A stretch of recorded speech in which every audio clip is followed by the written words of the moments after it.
Hello, everybody, and welcome to Ring Post Radio, the healthiest podcast in the world. I am your host, Ryan Aitzy, and with me, as always, is the man, the myth, the legend, Scotty Edwards. Scotty, what a day. What a week you've had.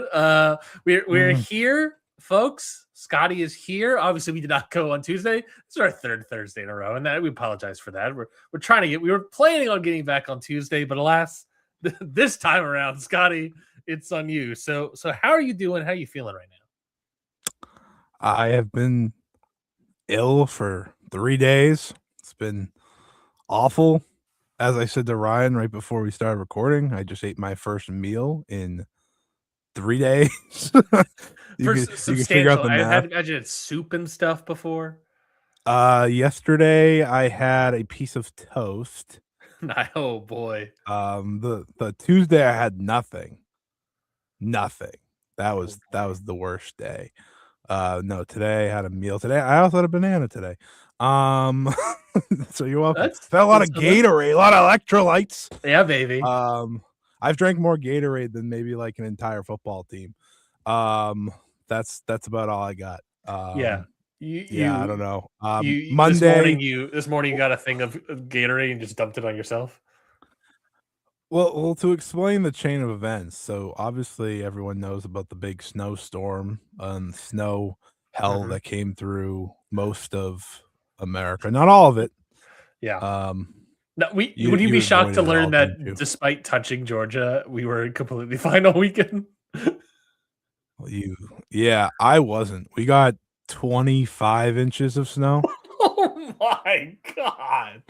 Oh my god. Holy shit. Yeah. Oh my 20. I don't think it's like oh my god. Just like driving in my neighborhood's like driving in a fucking tunnel, dude. It's awful. It's so high.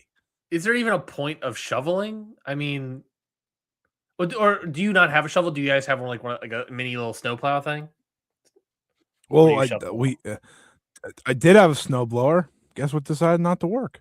Well, 20. It is maybe above its pay grade. 25 inches. It didn't want to start, so that was tough. I didn't want to start either, but here we are. So that was my entire like Monday was just like I shoveled for 2 hours straight. That was awesome.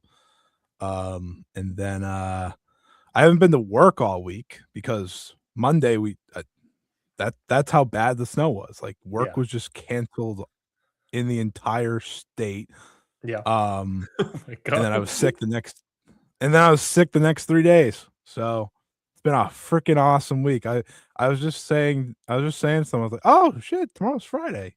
Who knew? It's been the longest week of my goddamn life. So well, Ryan, you'll appreciate this. Tuesday was so bad. Yeah. So for those wondering, I have neurovirus plus like a headache, like my skull hurts, my eyes hurt, everything hurts. I couldn't watch anything. I couldn't do anything. I was just an absolute I was pretty much dead. I couldn't do anything besides suffer on Tuesday. Yesterday was a little bit better, and then today I'm finally getting closer, but I still feel my body is killing me. I'm still really tired and run down. Yeah. Your body, you've expended so much energy, and it sounds like also like dehydrated. So your body is just fully in recovery mode while also like still sick. So you're just it's just a slow process of undoing and going back to health. So I'm glad you're doing well. It sounds like you drinking a lot of liquid, so that's good. I also forgot to say on Monday night. So on Monday night I recorded something and I finished at like 11:30 and that's when the sickness hit. Like I pressed end recording and I was awake for the next 12 hours. Oh boy. Just dying. Oh, it's terrible. That sounds terrible. Awful. That sounds awful. Well, I'm glad you're welcome, everyone. Happy news to the show. Yeah, I'm glad you're doing better. I'm glad. Did you guys lose power at all, or was it just sort of the snow this weekend? No, thankfully not, though I'd argue my body lost power Tuesday, so it didn't really matter. I guess that's fair. I guess that sounds correct. Well, look, so I also between freezing and sweating every few hours. As you could tell now, I am freezing. Yeah. Well, look, when you start disrobing, I know where you're at. Anyways, uh, I'm glad you're doing at least better than you were. Obviously, we had to push back the recording to today, and to that extent as well. There's a good chance this episode might run short in case Scotty needs to bow out. Which, look, I appreciate you getting enough energy to get to this point of even doing the show. I mean, we thought maybe we should have canceled altogether, but look, we had reasons. We had the Royal Rumble as the main topic point, so we had reasons. But Scotty, of course, knowing he wants to talk about Saudi Arabia, he's a big fan of the Royal Rumble in Saudi Arabia specifically, so he wants to make sure to get his hot takes, his beautiful takes on who's going to win the upcoming Saudi Arabia show. To know. Drew McIntyre versus Sami Zayn. No. Scotty's got some hot takes on who's winning the women's Royal Rumble. Hold on. Ryan sees a sick man and says, "Let me punch him while he's down." That's what Ryan just decided to do. He's like, "What if I throw slander at this guy?" I've been sick many times, and I've had to cancel the show. What does my kind co-host do? Say, you know what? That's fine. Well, I'll give you a little blame on the next show, but we'll continue on. You are putting slander on me while I'm still sick, mind you. You were saying things that you can't take back, which is even worse. None of these things are true, by the way. Now, do I have hot takes? No, probably not. But come on, man. Don't lie on my name. The only thing you said correctly was I do enjoy the Royal Rumble, but no, not in Saudi Arabia specifically. Thank you. It's actually my least favorite kind. Well, then I apologize, good sir.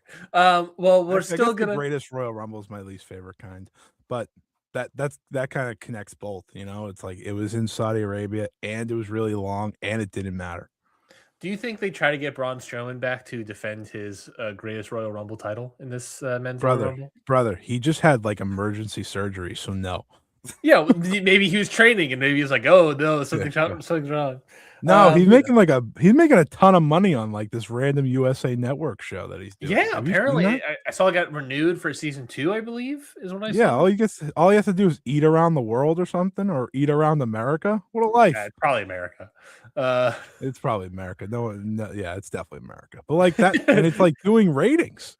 Yeah, hey, people like cooking shows, and people like. He's not cooking; he's just eating.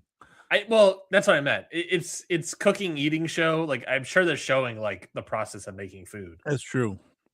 I mean, honestly, single episode. Honestly, probably not a shock. A lot of like TikTok things are like that, aren't they? Like a lot of people eat. Sure. And then you have like this sort of like ginormous, freak of nature and Braun Strowman eating it. It's like, oh, okay, great. This will be fun. Yeah. Not only is he eating, he's eating a lot of it. And that, folks, is America. I'm trying to think of the song that I wanted to do. He's trying to think in the times that we are living in how to do this song. Yeah, you just move on. Well, when in doubt. I do want to say the first thought I had was bah, bah, bah, bah, bah, bah, which in a way is still accurate, I believe. So I think that works out. Well, before we get to the Royal Rumble, we'll quickly give some contract updates from last week. Our big conversation, obviously, regarding Evil and other wrestlers. So it was confirmed. Scotty, throw up the logo because I'm looking at it right now on my page here. New Japan did confirm here Evil. This is on January 26th. Evil to leave New Japan. This is the notation here on the New Japan 1972 website. After careful consideration discussions with New Japan management, Evil has been a long-standing member of the New Japan roster will leave New Japan Pro Wrestling at the expiry of his contract at the end of January 2026. We apologize to fans for the sudden nature of this announcement. New Japan Wrestling wishes Evil the very best in his future activities. So obviously he has not wrestled for a little bit now. It expires at the end of January. So as of February, as of this Sunday, Evil will no longer be a New Japan professional wrestler. That doesn't mean he's not going to show up in the Rumble. So get those Evil picks out of the way, folks. To headline WrestleMania, as he should. Him versus CM Punk, that could be something. That's sinister to you, buddy. My apologies. I do like the graphic that was going around. I wish that was his name. Good. Of just good NXT logo. I do enjoy that graphic. But yeah, so he will be there. The expectation obviously is still that he's heading to WWE. But it's official. Obviously, last week we talked about him leaving, whether that warrants for New Japan and how much we were upset about it. But so we're not going to like dive into that again. But now we just have this confirmation. Obviously, also we don't have any news, any updates, anything about those other wrestlers we discussed: Gabe Kidd, Hiromu, David Finlay. We don't have any updates about any of them. We just have the news here regarding Evil. So now that it is confirmed, Scotty, how do you feel about Evil officially leaving? And we know it's true. And do you think there's any sort of update or any credence to any of those other rumors? Because the Evil one was true. I think definitely, because I think this is like the biggest one, like as we had talked about all of last week, what out of all the possibilities of leaving, this would be the biggest possible one. And now that it is true, now that it is fact, now that they have made it official, it kind of leads me to believe that everything else will follow through. There's no proof in the pudding on that, but it does feel like everyone else's contracts at least lasted a little bit longer. Meanwhile, he is also likely going to America.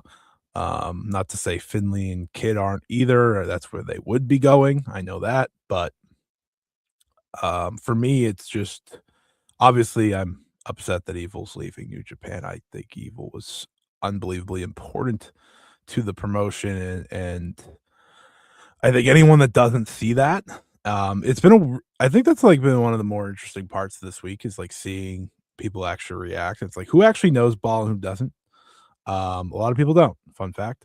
A lot of people just see the character on screen and see the House of Torture matches, and I think they overlook his importance in every which way. Whether it be just as a great heel or so much more than that, behind the scenes trainer, guy that really pushed for the young guys, a mentor in many ways. Losing out on him is a massive, massive, massive loss. No ifs, ands, or buts about it. But I'm happy for him. I mean, he's going to go get paid. He's going to not have to be super duper duper far away from his lady anymore. And he may never even have to wrestle. Like, I don't know. WWE's not going to book him probably a ton. He's just, I don't know what they're going to do with him. Yeah. I mean, what I would do with him is put him in the freaking main event, obviously. But I had this realization when I was thinking about like Evil and WWE. I was like, first, weird.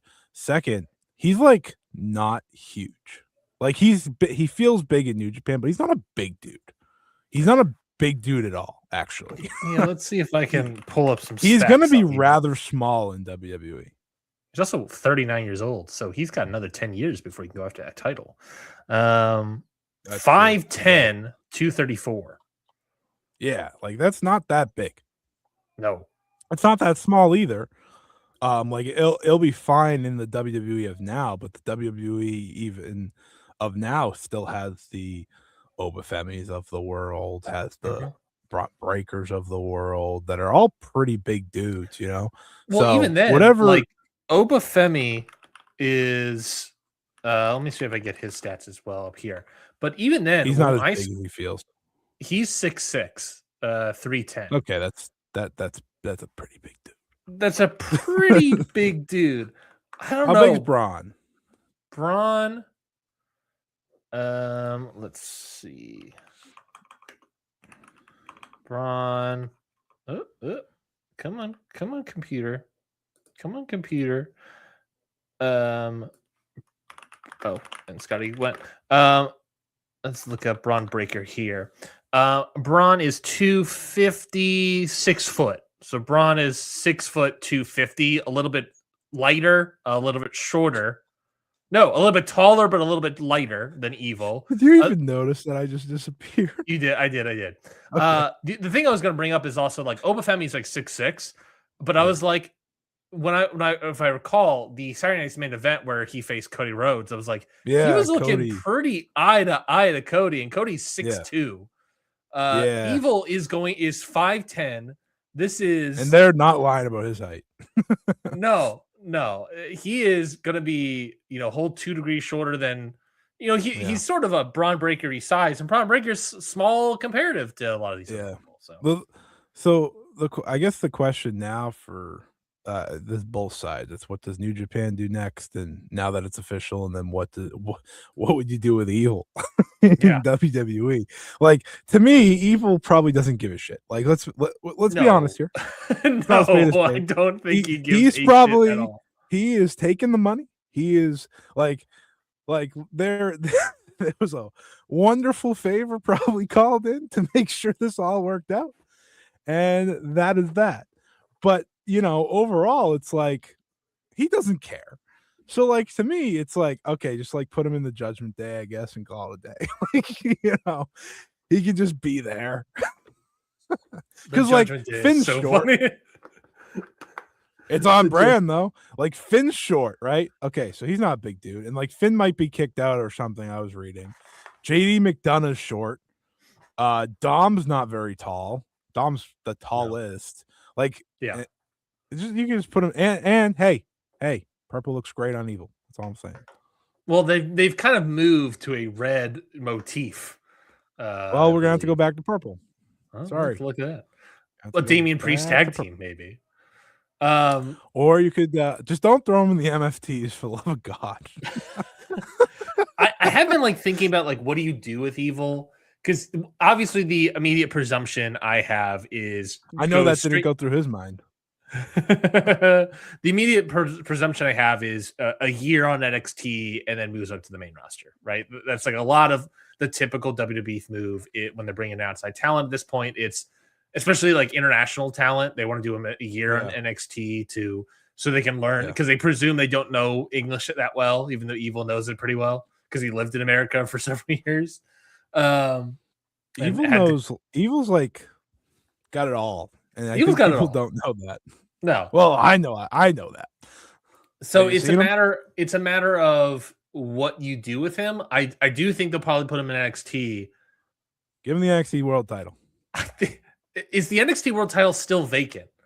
Yeah, they have a ladder match this weekend. This week?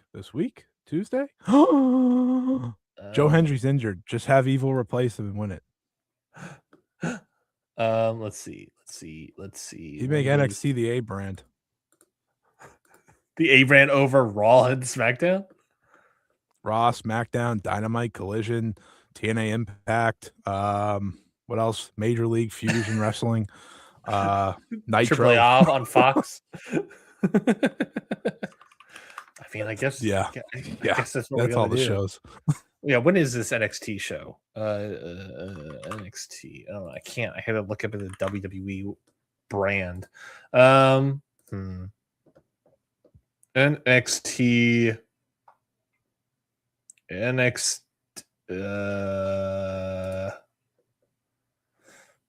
Oh yeah, okay, here we go. It is on February 3rd. Joe Hendry, you said it was injured. He might miss the match because he's hurt or something. Kayfabe or shoot? Kayfabe.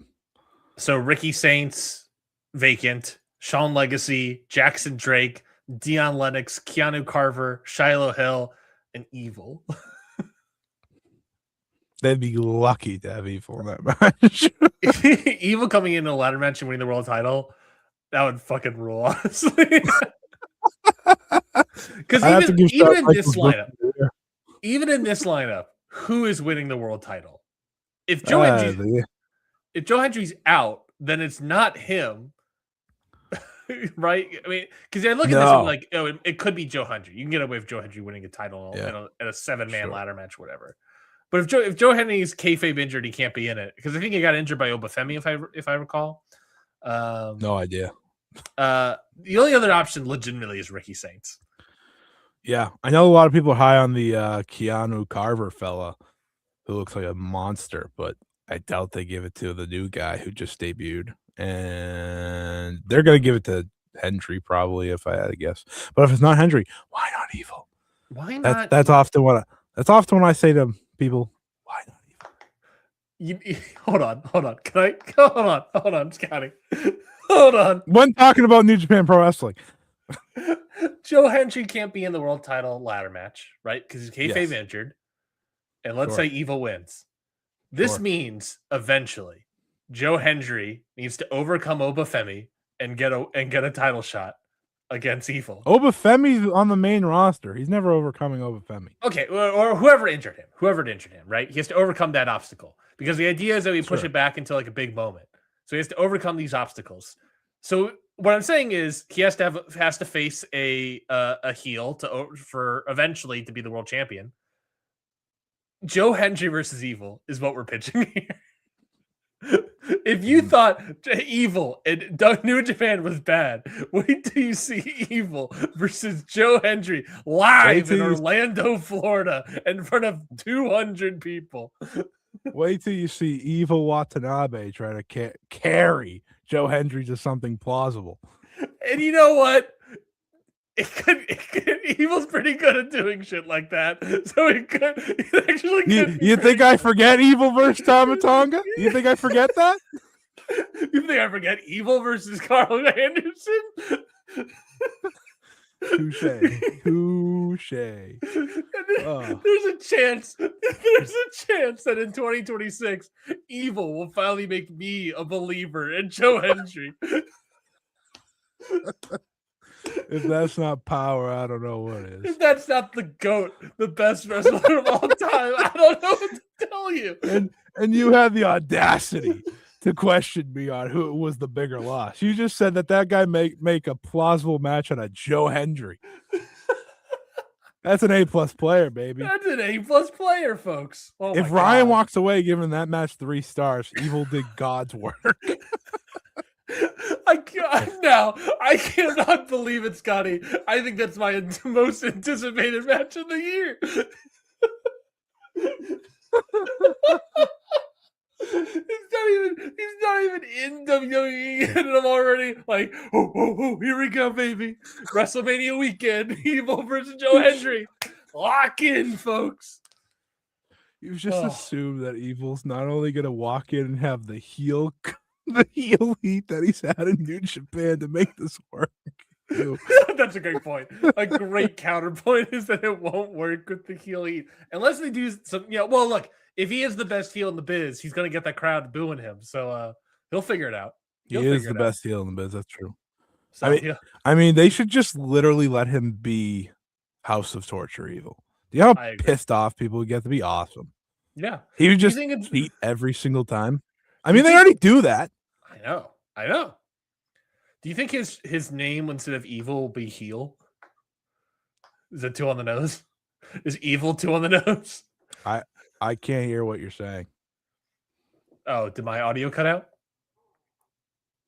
Oh, hold on. Let me leave and I'll get out. Come back. I'll lead the people. Okay. Lead the people through something. I don't know. Ciampa. Talk about Ciampa. No, we can't talk about him yet. Well, I'll wait till you get back. We're going to keep talking about Evil on the New Japan side and House of Torture. So obviously House of Torture now, very interesting spot, right? House of Torture needs to figure out what's next because it doesn't sound like they're getting rid of the faction. It sounds like Ren Narita is taking the helm, which is obviously, I think, a great decision. I think that's not only the obvious decision to do, but it is a great decision for him. You want to push these future stars. You want to push these guys. And we talked about it a lot last week. Me and Ryan talked about this a ton last week of how you want to push future stars. You want to push them. So House of Torture kind of instantly going, boom, Ren Narita's the leader right off the rip. That is exactly what you should do. And that is what they've done. He did it in the Tokyo Sports interview. Now he's going to go into a title match with Aaron Wolf. That's what you do. And listen, I think you and me both agree, like, yes, there is a lot of excitement around Aaron Wolf. It would not shock me now whatsoever with Evil gone that they do House of Torture bullshit to give Ren Narita that title. Agreed. Fully agreed. Instant power move, and I don't think anyone would fault it, because then you can come right back to Aaron Wolf in a month or two and no one would bat an eye, or like Dominion. Yeah, it's a way to put over the new leader of House of Torture for Narita. I think it completely makes sense. I think it's a good call also for Narita. That's obviously like someone that can handle, I think, that sort of role, especially as the idea of like we're pushing this young guy generation. So I think it makes sense that like, hey, Ren Narita is the guy. Is it going to work completely without Evil? Who knows? Time will tell. It's a formula, right? I mean, at the end of the day, we talked about like the Evil thing as a formula. Yeah. So if you stick to the formula in a way, it could work. It's just a matter of whether or not Ren Narita can garner that same sort of heel heat. Right. And to a degree, he can. And look, to a degree, to all the people that hate Evil as a wrestler and all these sort of things, I think a lot of people say Ren Narita is like a better technical wrestler than Evil. So that could draw in a little bit more favorability, which maybe might not work for the act. So who knows? Well, Evil was very over, right? I think we can all agree on that. Very popular wrestler. Whatever Ren Narita is able to do, we will see. Dude's just drinking a chug, and I'm supposed to not notice. Yeah, I was trying to make him laugh. Thank you. I do this for a living. Thank you. I was wondering when you were going to bring it up. I'm famously dehydrated. Dehydrated. Yeah. I realized the other day that I need to drink like 93 fluid ounces a day or something like that. And I did the math. How many is that? A gallon of water is like 120 fluid ounces, I believe. I'll do it. And so I was like, so yesterday I was like, I'm going to drink this entire thing of water today, which will hydrate me significantly. I've done that many a time in my life. It's not like I'm not judging you whatsoever. You got to do what you got to do. But yeah, I think the New Japan side now is you're just going to reestablish heels. You're going to have House of Torture. Yep. Who do you add to House of Torture? You're going to have to add someone, because you can't just be Ren Narita, Dick Togo, Yujiro Takahashi, and Sho and Doki. Like, it can't just be them. You're going to need to give them more juice. I know like Fale's in that group and stuff. Robinson. Hold on. It's also a good way to get rid of some guys, like Yujiro or something, just like, shuffle off a couple guys. I know, but you know what I'm talking about. Yujiro barely is there now. That's a good point. Like, he just walks out there with the cane. Yeah. But now is a good time. He's actually wait, hold on. Yujiro did one of the most important things in House of Torture history last year. He's the one that gave Ren Narita his blade for that steel cage match. Good point. Good point. But and that guy has no knees. There's now a point where you could shake up the roster of House of Torture a little bit if you so choose. Adding, detracting, whatever. I mean, the most important two in terms of like the heel stuff is Togo and Narita, I guess. So now. Yeah. Well, Evil's gone. Yeah. Evil's gone. And Sho like half cares. Doki's still pretty new. And like I said, over around, Sho. So Yujiro's just here for the. Yeah, that's true. Fale, I guess, to a degree. Not really. He's barely there. That's the thing about House of Torture, right? It's like the whole group's like kind of not there. Like Yujiro works limited, and Dick Togo is technically not even a full-time roster member, but he is there all the time. You have Sho, you have Doki, you have Narita, and then you have like the random other people like Fale and I guess Chase, who doesn't come around or people forgot about him. Did Chase work New Japan at all last year? He did when they like made them join, but I don't know if he's actually worked with them since. Oh yeah, he did work. He wrestled in December. Let's see how many. Yeah, he wrestled. He wrestled last year for sure. He wrestled 40 matches last year for New Japan. All right, well, all Wow. right. I take it back. I take it back. You, like myself, did not watch them. Of course not. Of course not. Oh boy, Chase Owens and Yujiro Takahashi was the World Tag League team. Oh my god.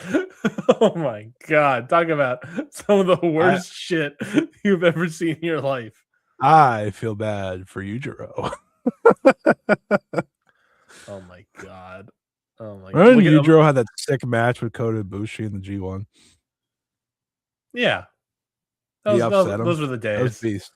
I'm looking at a World Tag League match. Oleg Boltin and Toru Yano versus Chase Owens and Yujiro Takahashi. And it wasn't the worst match on the show? What? That's awesome. As a 4.27 on Cage Match, the next match has a 3.46, and that was Bishamon versus Evil and Fale. What kind of world do we live in? That's Evil being a good friend to Yujiro. That's what. God. Yeah, I guess that's true. But let's move people on. Like cared probably way more about the other match than the one that, That's fair. Let's move on. Let's talk about some other updates, contract update news, and that was with Tommaso Ciampa. We talked about he last week was leaving WWE. It was announced that he was leaving. We talked about it. We said that we don't know how much is left in the tank. He's up there in age. We thought like TNA would be like a nice little spot for him. Turns out, no. He showed up on Dynamite this past Wednesday. Honestly, Scotty, the intro and the music and the fired and the look and everything, I was into it. I was pretty excited to see him pop up. And he will be wrestling Mark Briscoe for the TNT title on this Saturday on Collision. He did go have an interview on the Takedown on SportsIllustrated.com where he said the following, quote, "It's something I've been leaning towards for quite some time. I don't know that I can say there's one sole factor that led to it or caused it being obviously going to AEW. And he said, if I wrestled in the 90s, I want to be a part of ECW. Early 2000s, he wanted to be a part of Ring of Honor. I was lucky I got to do that a little bit. 2010s, I think for me at least, I wanted to be part of the NXT Black and Gold. And we looked at the landscape of professional wrestling in the 2020s. The answer was AEW, man. That's what I want to be a part of. So yeah, he obviously was really into it. He goes on to sort of talk about saying, quote, for a long time, I had to listen to people tell me, not so much directly to my face, but more so online, that 2018 was prime Ciampa. I'm 100 times better now than I was then. That was nothing. That was absolutely nothing. I finally have a shot to find out if I'm as good as I think I am. So these are some big time, bold statements. We were unsure, obviously, how much he had left in the tank or how much he was still able to go. And, as Ciampa states there, right then and there, he's like, this is the place to be. This is where the place I wanted to be, because that's where the cool wrestling is happening. And I think I'm way better than I was in 2018. So I want to prove myself. And I'm going to prove myself immediately this Saturday on Collision, Scotty. So thoughts on Ciampa popping up in AEW and leaving WWE to fly over to the old Dynamite brand? He could have just said he didn't want to team with Johnny Gargano anymore. I would have taken that too. Like that would have been perfectly fine. That would have been a perfectly reasonable answer in the year 2026. I want you. Before I give my opinion, I want yours because you're the AEW's freakazoid out here. You are, because the reaction that I saw in real time was not like usual signings. It was very like usually when people like come over, it's like, yeah, let's go. I'm into this. Everyone, there was a lot of like there was some anger, and I was like, this is the guy we're angry about. like I want to hear your thoughts because there is like there's an understanding for me on both sides, and I'll have my own take, but I do want to hear yours first. Yeah, look, is Ciampa the kind of guy that I would love, like, be bringing into a company or whatever, and all that stuff? It's a very tough question because look, he's up there in age, and he was a pretty great wrestler back in the day, as he even said. Um, but I think another problem I have with when you think of signings, I think a lot of people think of like what placement a signing will be at.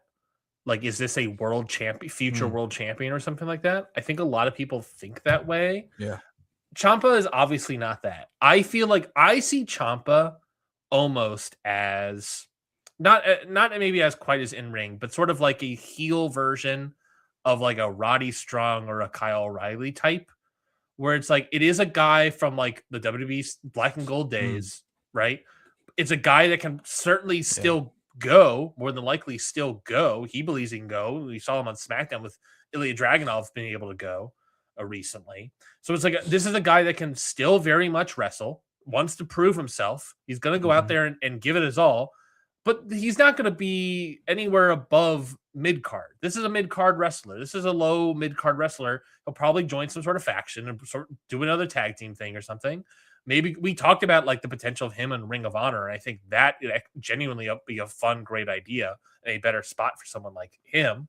Am I angry about it? No, I don't think I'm angry about it. I think a lot of the anger stems from, is this guy taking spots from more of the AEW wrestlers that I want to see get pushed up the card? And I doubt it. Highly doubt it. This guy is not winning the TNT title this Saturday. This guy is being presented as a mid-card title challenger. And at best, that's what he is at this point of his career going into this company. And it's like, who else is a mid-card title challenger? It's El Klon. It's Roddy Strong, Kyle O'Reilly. It's is he jumping over based on what they're doing? It's still Kyle Fletcher for some reason. Yeah, which I do think is really what it is. I think is an impetus to turn him babyface, because I think that's just sort of that train. But yes, it is this thing of Kyle Fletcher, and it's this idea of like, is he over Kyle Fletcher? And I'm thinking to myself, no, of course not, because Kyle Fletcher can actually win the title versus Ciampa, who is probably not going to win the title. Ciampa could, but like he would have to prove himself a little bit more in AEW. So I get it if like you're upset about it, especially like a older WWE vet kind of guy coming in here. I was not like a guy that loved to see like Adam Cole coming in the first time around. I wasn't like super jazzed about that.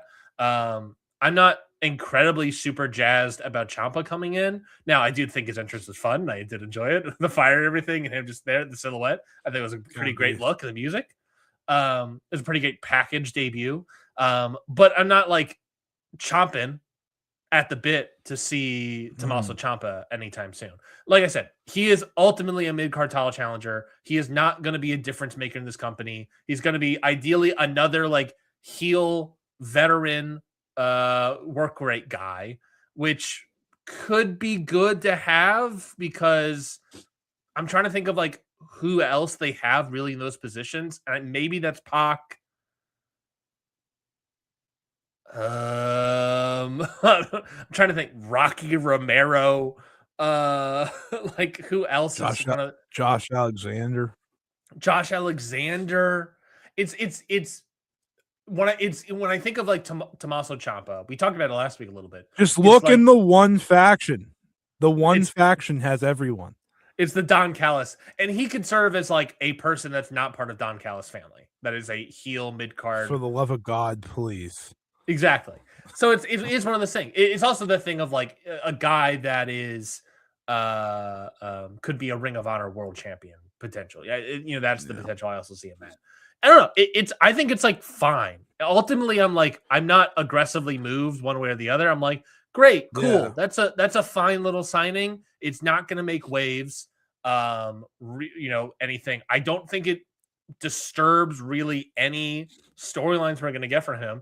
Ultimately, Scotty, he's probably going to have this this TNT title match on Saturday, and then he's probably not going to be, and then probably just going to be like a good hand that's hanging around until whatever hamster wheels we have in the storylines open up where we can maybe do something with Ciampa a little bit more.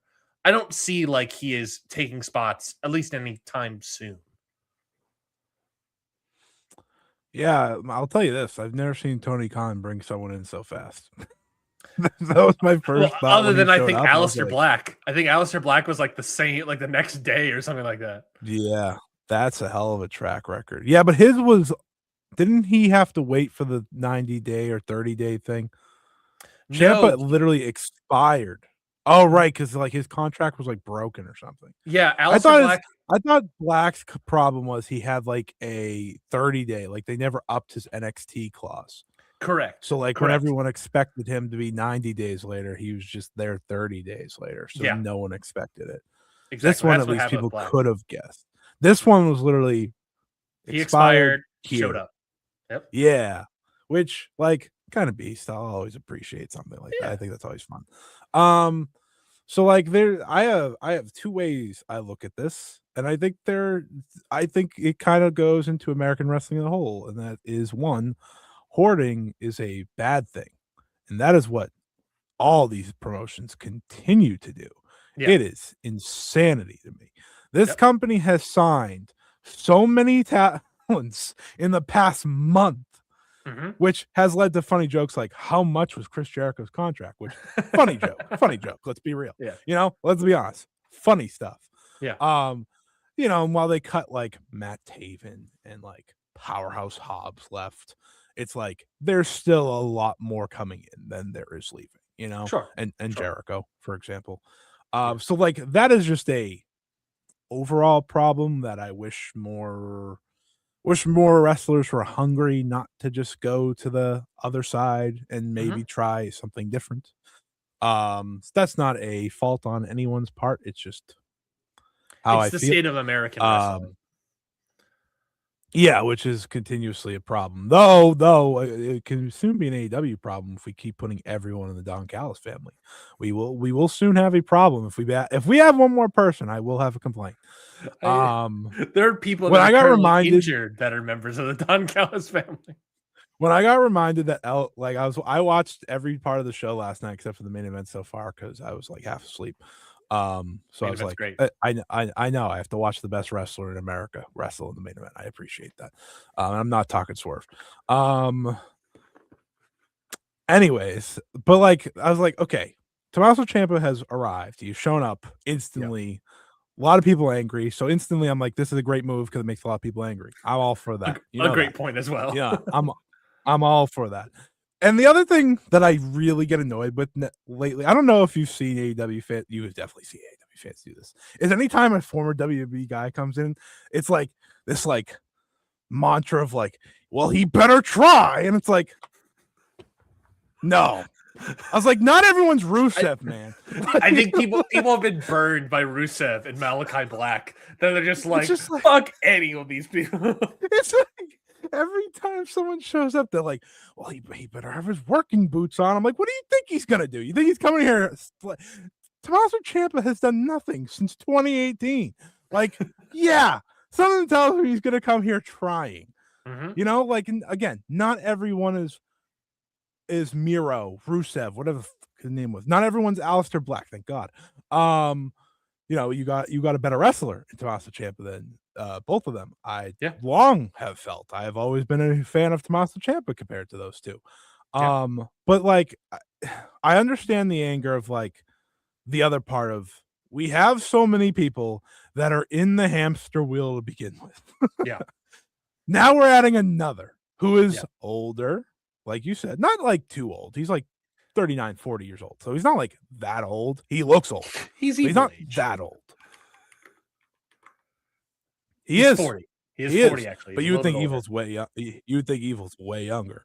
Yeah. Because like, have you seen Evil? But like that's another part of the problem. It's like the hamster wheel just gets bigger and bigger and bigger. And it's like, is and I've seen people use this example recently, and I'm like, well, no, it's not going to happen. But like, is Daniel Garcia ever going to get his moment? I was like, he did, and he stunk at it. Like, let's move on. Okay, let's pick a different person.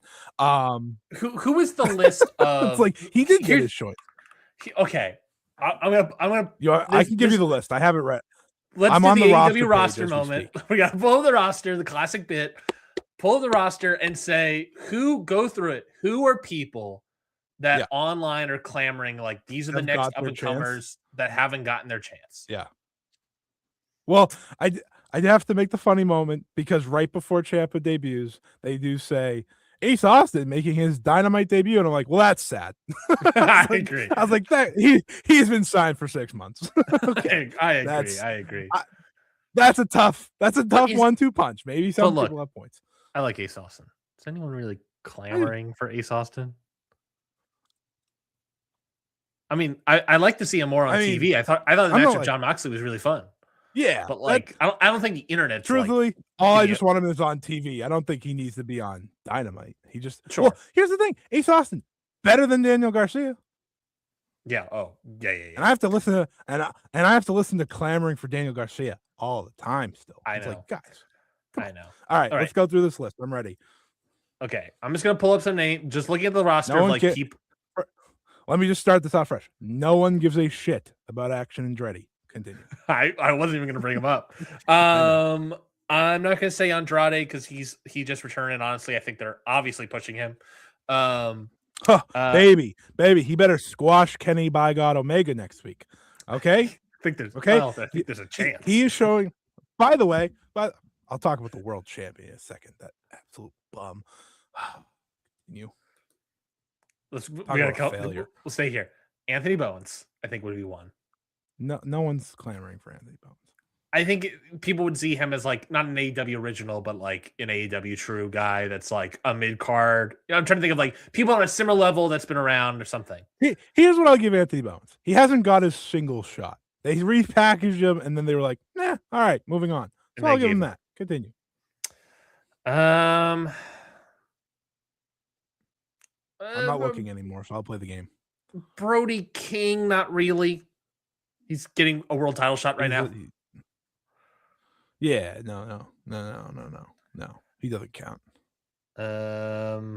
Let's see. Daniel Garcia, obviously. Dude, why is Jericho still on here? Yeah, Jericho is still on the roster page, by the way. Still on the roster page. So just like, why wouldn't they just get rid of him to like spoil it?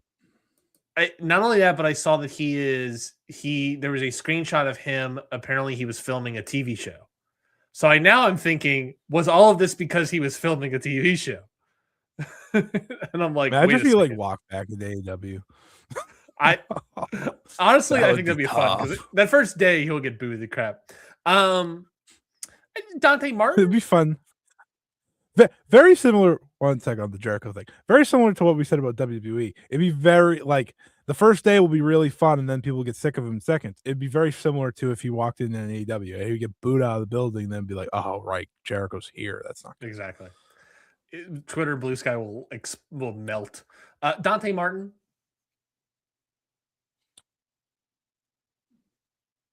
No. I feel nothing. I feel nothing. He's Darby. I mean, Darby's always pushed. Yeah, I agree. Darby's always pushed, always doing things. Darby has always been doing something on this show. Yeah, unless he's hurt or climbing a mountain, he's always around. Eddie Kingston, tough to say. He just came back from injury, so I'm not gonna really think about it. Yeah, sure. Hologram, he's injured. Hook, no one cares. Always. Hook, hold on. Hook and Jack Perry. You want to talk about two people that have just got about to say Jack Perry. Jack Perry. Here's the thing, right? Call it how it is. The pillars and the killers. Almost all of them suck. Yeah. Except for my boy Lee Moriarty, who's never gotten an opportunity, but that's neither here nor there. I'm like looking at this. That's my one complaint, and no one ever complains about him. Who are people that are like that internet are clamoring for? It's just like I'm looking at this. It's like it's either people that are injured Are people like, I don't know, is people really claiming for Josh Alexander or like Juice Robinson? You're saying to yourself, this is what you're saying to yourself. Kip Sabian. Do I really prefer seeing this person over like maybe a re-inspired Tommaso Ciampa? And your answer is no for most of them. Commander. I would rather see Commander than Tommaso Ciampa. That's but I can see him in CMLL like most weeks. Yeah, that's fair. Kyle O'Reilly, Lance Archer, not really. Hurt. Shoddy Lee, kind of a Ring of Honor guy mostly. Now we're talking. Big Shoddy's never got a chance. Yeah. Also heel. There's also that element. Whereas Commander, I like Big Shoddy. People like me remember the Big Shoddy versus Kyle Fletcher. Is Tommaso Ciampa taking up room for Lee Moriarty? Yes, but Lee Moriarty, like, everyone showing up. Is Lee Moriarty showing up on Dynamite anytime soon? That's the thing, though. Buddy, I'm just trying to get him on Collision first. I'm not even asking for Dynamite. I get him in Ring of Honor, and that's it. Ooh, Masquerade Dorada has a roster page spot here. Persephone. Max Caster, if we're speaking about Bowman's, another heel kind of guy. God no, please no. God no, please no. Nick Wayne currently injured. Pac. Shout out Matt Seidel. Yeah, I know. Pac still injured. Is Tommaso Ciampa superseding Ricochet at this point? I have them on the hot take. I kind of have him on the same field here. I think it comes down to how he can do in terms of character stuff. Yeah. Because Ricochet, I liked. See, like a lot of people I talk to kind of laugh at Ciampa thing. I loved Ciampa when he was in NXT years ago. Like that hot run that he had, I thought he was awesome. I don't think I've really watched anything he's done since then, outside of like the end of Black and Gold era, which was rough, but like it was also like most of it was in a warehouse. So to me, we're comparing things here. So it's like I don't know. I liked him once upon a time. He kind of was sick, and like his physicality, you know what he kind of can bring that I think they don't have a lot of, which it's going to sound ridiculous, but like, how people like react to like Ilya Dragunov. Yeah. Or at least when he was in his prime. I don't know what he's doing now, but like when like he's a little kind of like rabid, kind of savage type. Little dirty, little nasty. I think I was catching up on a lot of wrestling on my second day of sickness. And I was watching a lot of AEW to catch up to last night. And I was like, a lot of this is the same to me. It's bland. It's the same. I'm not enjoying. There's some things I like Swerve versus Kevin Knight. That was awesome.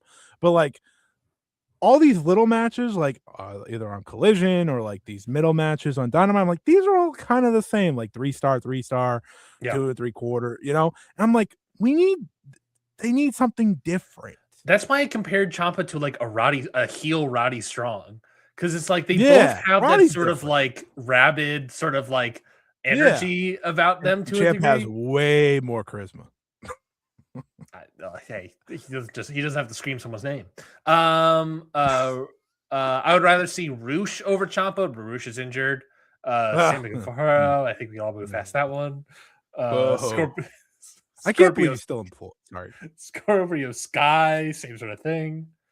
Here's what I mean. I would like to see more Shane Taylor. But yeah, I see who it is. Beast Mortos.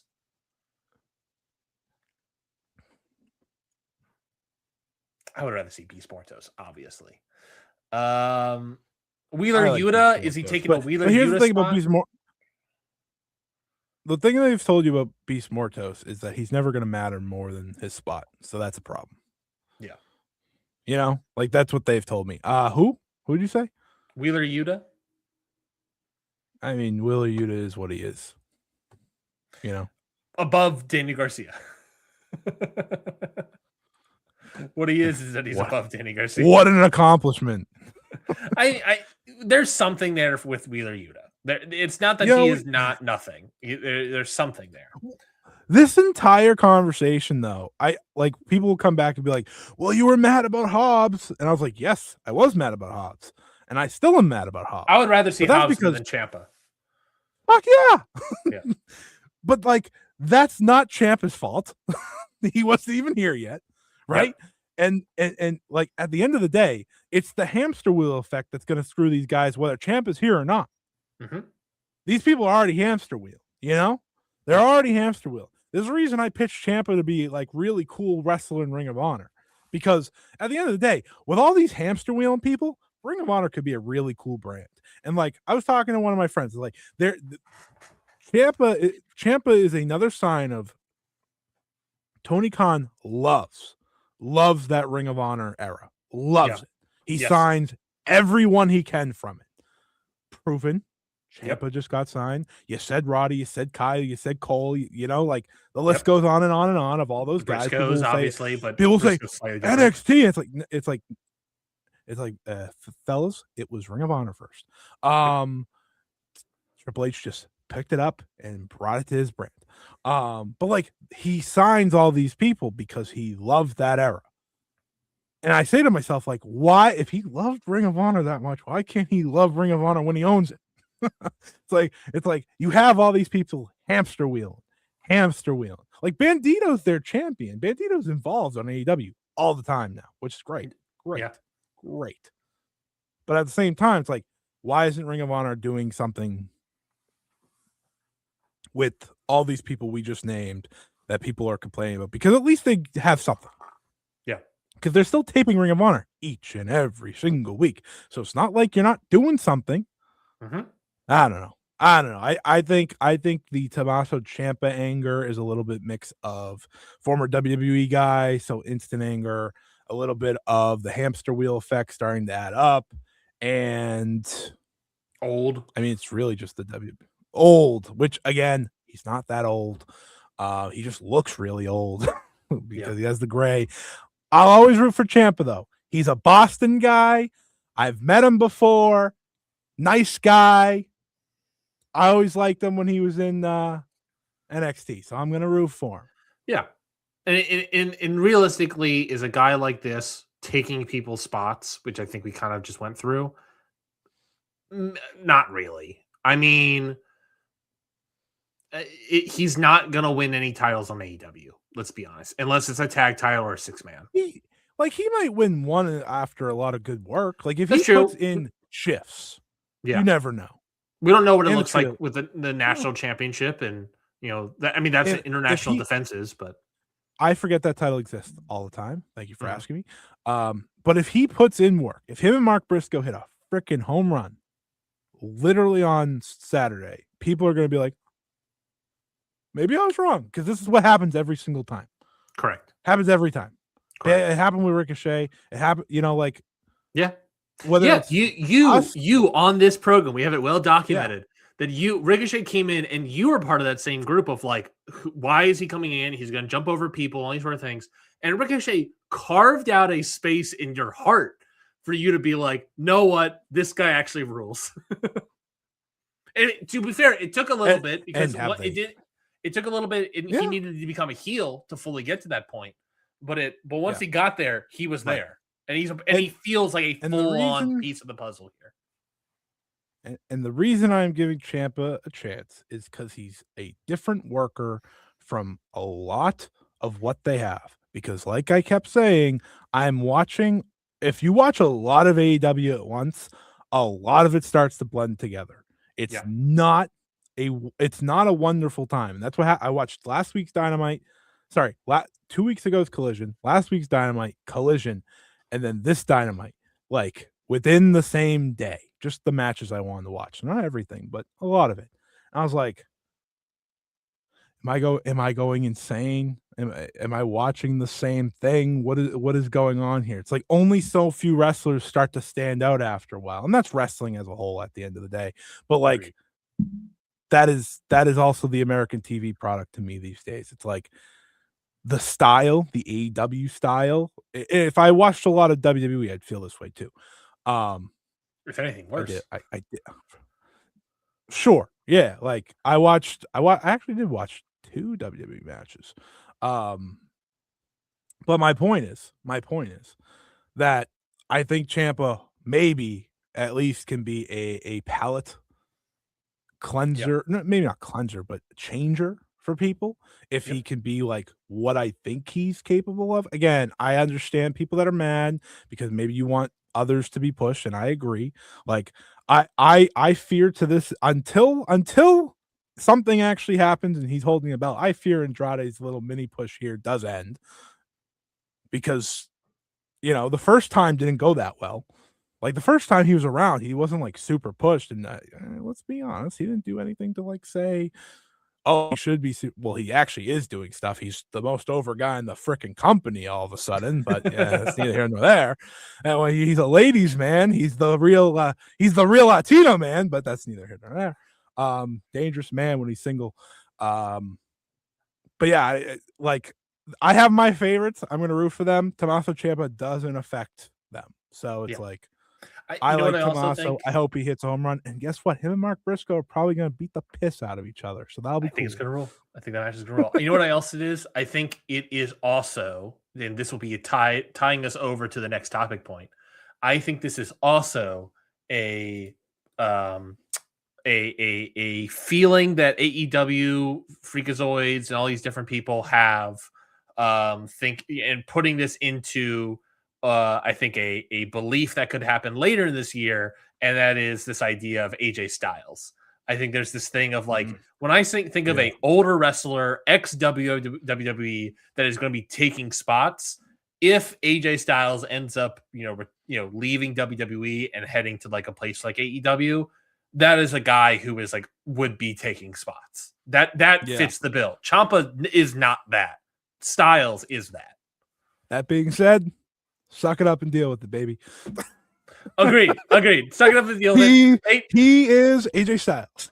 AJ Styles versus Will Ospreay, whenever that is able to happen. I saw a lot of people say, if AJ versus Kenny isn't booked the moment he walks in, leave. Yeah, Tony. Just give up the contracts. AJ is the guy you bring it in and you do AJ versus Swerve, AJ versus Kenny, AJ versus Ospreay, AJ versus MJF in a match.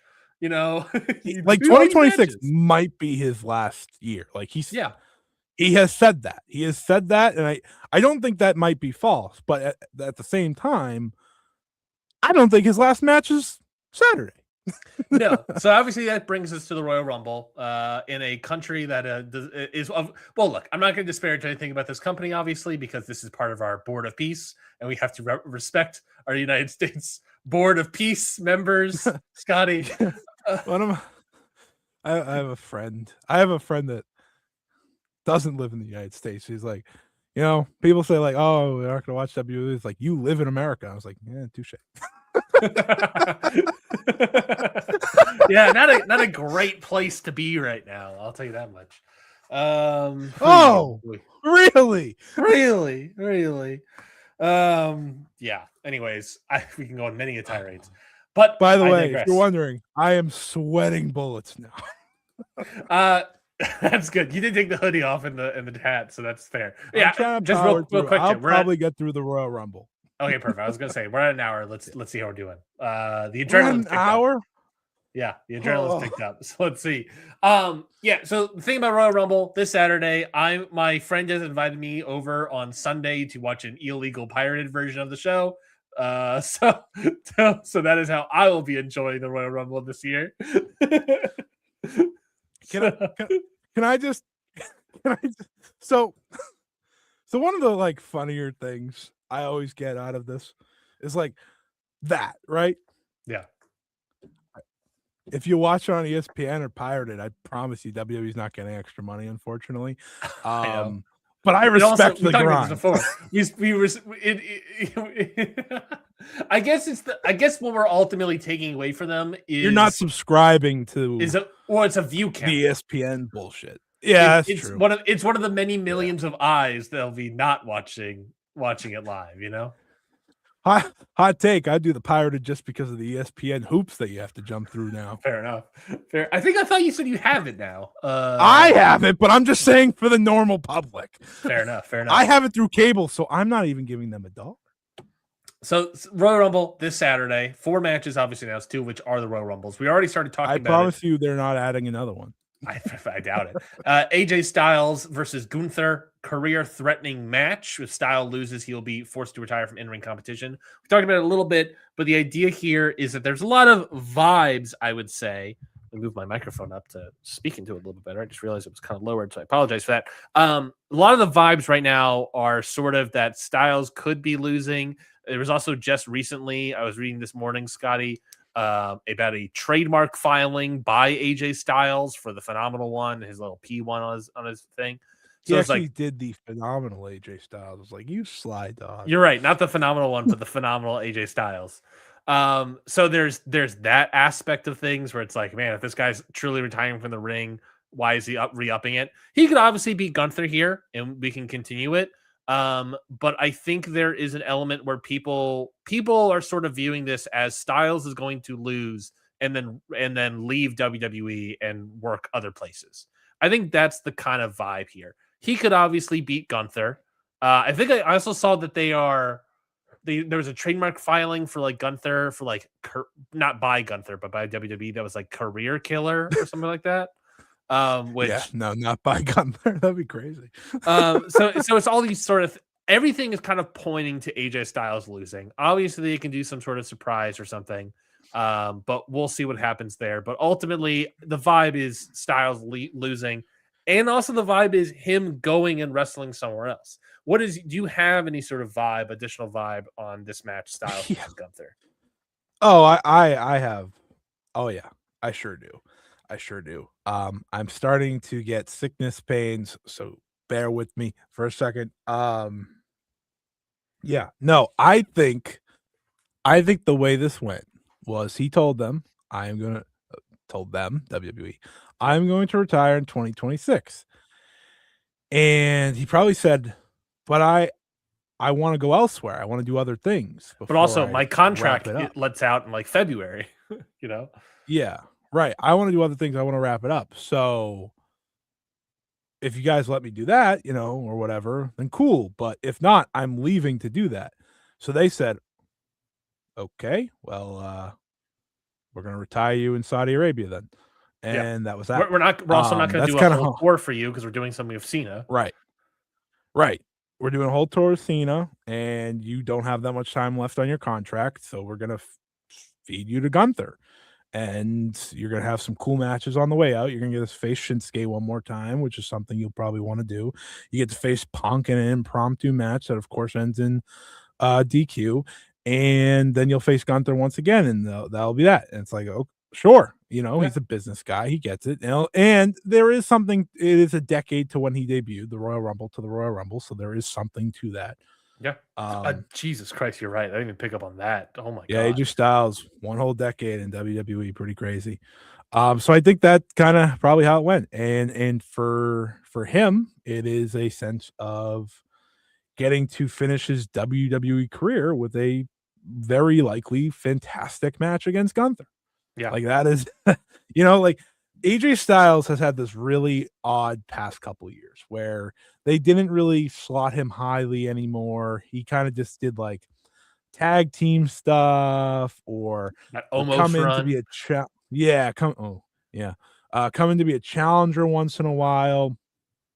And then it was when Cody became champion and he came back for that Backlash match in France. Was it France? Yep. And that match was awesome. And everyone was like, AJ Styles might still have it. And then, of course, they didn't do much with them after that because, why would? It was basically like once like Vince started not really doing much with him anymore. And then once Triple H came in power, Triple H was not really doing anything with him anymore. Yeah. No. Because, Triple H follows a lot of what Vince does. Sorry. But yeah, like AJ, like at times looked like he was done. I will admit that. Like at times he did kind of look like he was done. Anytime, like there were a few singles matches he had in the past 5 years or so where it's like, I don't know, AJ. But when he was in there and he was in there with the right people, he looked great. And he even got to go to Japan last year, which was pretty awesome. And he absolutely crushed it. He absolutely crushed it. He had a good match with Naomichi Marufuji in the year 2025. Do you know how difficult that is? It's incredibly difficult. And then, as the year's closing, he's having some really good matches. He has the match with Gunther. And I think everyone has just got kind of been reminded, oh, AJ's retiring. He is going all out. Because I think sometimes, I don't know if other people feel this way, but I do think. Oh, and then he has the John Cena match, which is beloved, which is an ode to wrestling in many ways, that some people called it, with all the big moves and such. I know some people hated it, some people loved it, but that was a big one too. And overall, it was him kind of, I think, flipping into that next gear of, oh, okay, it's time. Oh, okay, it's time for me to, in many ways, say farewell, say goodbye in my full force, which is ultimately being the phenomenal AJ Styles. Like that is what he has done since halfway through last year. And that is what he has done in full force. Ryan, you missed what I was saying, but I was saying, like, since pretty much halfway through last year, he has the big Cena match. Yep. And that is highly beloved, lands pretty high on the Voices of Wrestling list. That kind of kicked off his thing. And then they put him in a tag team with Dragon Lee to get it like one last title on him. Then he has the match with Gunther, Shinsuke, CM Punk, and now he's going to wrap things up. But my point is, when he needed to be AJ Styles, guess what? He was AJ Styles. And now he is being AJ Styles because it's his last year and he can be AJ Styles. And he's also going out on like a good relationship to a degree. Like he is going out and doing a bunch of stuff, and right. I don't think WWE will have any problem with AJ Styles doing business like this on the way out, going and doing, probably a Japan match, probably some AEW matches, and then calling it a career. I don't think they will have a problem with that whatsoever. Because very similarly, I think like Edge will be able to walk back in the door someday. Agreed. And Edge left full time. Like Edge went to AEW full time. AJ's not. I don't think AJ's probably long for, unless he gets the itch. But like this is a guy that has been very open. Like this is probably, he called this WWE contract his last contract. If you told me he was on a handshake deal with AEW for a little bit, and maybe he lets Tony Khan do the All Elite logo to pop himself or whatever. You need to do the All Elite logo. Yeah, it's cooler that way. I get that. But like for me, I think 2026 is his last year, and he's gonna get the matches he wants to make that his last year. Yeah, I think he is probably popping up on like a Dominion and Wrestle Kingdom next year. For sure. I think he would want to work like a Forbidden Door to get like another Japanese guy in there if he can. But yeah, I do agree with you. I do also agree that like there is always the chance that he gets an itch and says, you know what, I'm going to try to go a little bit more. We're all assuming we're not holding him to his word. Yeah, he's perfectly healthy. The matches he'll be forced to retire from in-ring competition. So, I mean, that's the other thing. There's also the chance that he is just straight up retiring here. This is a guy that is also famously loyal. So there's always a chance where he's just like, there's a chance where he's just like, yeah, I'm done. I'm calling it a day here. I'm ending my career here. It's a shame I couldn't do any of that other stuff, but it's okay. Yeah. Like it's always this thing that he's just like, he is done here. He wrestles his last match and then puts his boots in the ring and calls it a day. I think that'd be a weird thing to do halfway through a show if Royal Rumble matches left to do, but that's another reason why I think it's not like a forced retirement thing. But it's interesting. It's interesting. I fully expect to see him popping up in AEW New Japan It's just a matter of when that's going to happen. Yeah, It's also, to be fair, though, think he's checking. Hold on, real quickly. To be fair, though, we are saying popping up in Japan, in New Japan. Who is he going to wrestle? This is the retirement tour, and so many of these people like to do retirement tours against either guys that are out there right now that they want to wrestle or guys they used to have rivalries with. Who in Japan legitimately would AJ Styles want to wrestle?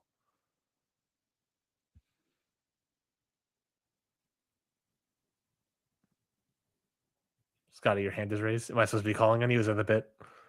Yeah, thank you. I never said New Japan. I said Japan. Sure. I mean, who's left in Japan? Naito? Kenta? Yeah. Did you want a Noah run? He's doing a Noah run? There you go. Yoshiki Inamura? That's the last Japanese company he walked into. It's not crazy. True. That is true. These are valid points here. That's why I said Japan, because if there's a match that might interest him, like you said, it's going to be with one of these older wrestlers. It's not going to probably be with one of these new young bucks unless he takes a real liking to someone in a New Japan ring that we just aren't aware of. You know? Yeah, which legitimately unless he's like very big on Hiroki Goto. Yeah. Which, because I am, maybe, or Zack Sabre Jr. Maybe I could see legitimately like Zack Sabre Jr. as a potential guy that he would want to do. But he's gonna like want to wrestle Okada. He wrestled Hiroki Goto once, for what it's worth. Well, so that's definitely not gonna happen. Zack Sabre Jr. I can see as a possibility. Well, he would want to wrestle him again. That's true. Zack Sabre Jr. seems like a real possibility. He would want to wrestle like Okada again, for sure. I think the list is very, very clear cut of like the people he's willing to just leave and wrestle. Yeah. Omega, Ospreay, Okada.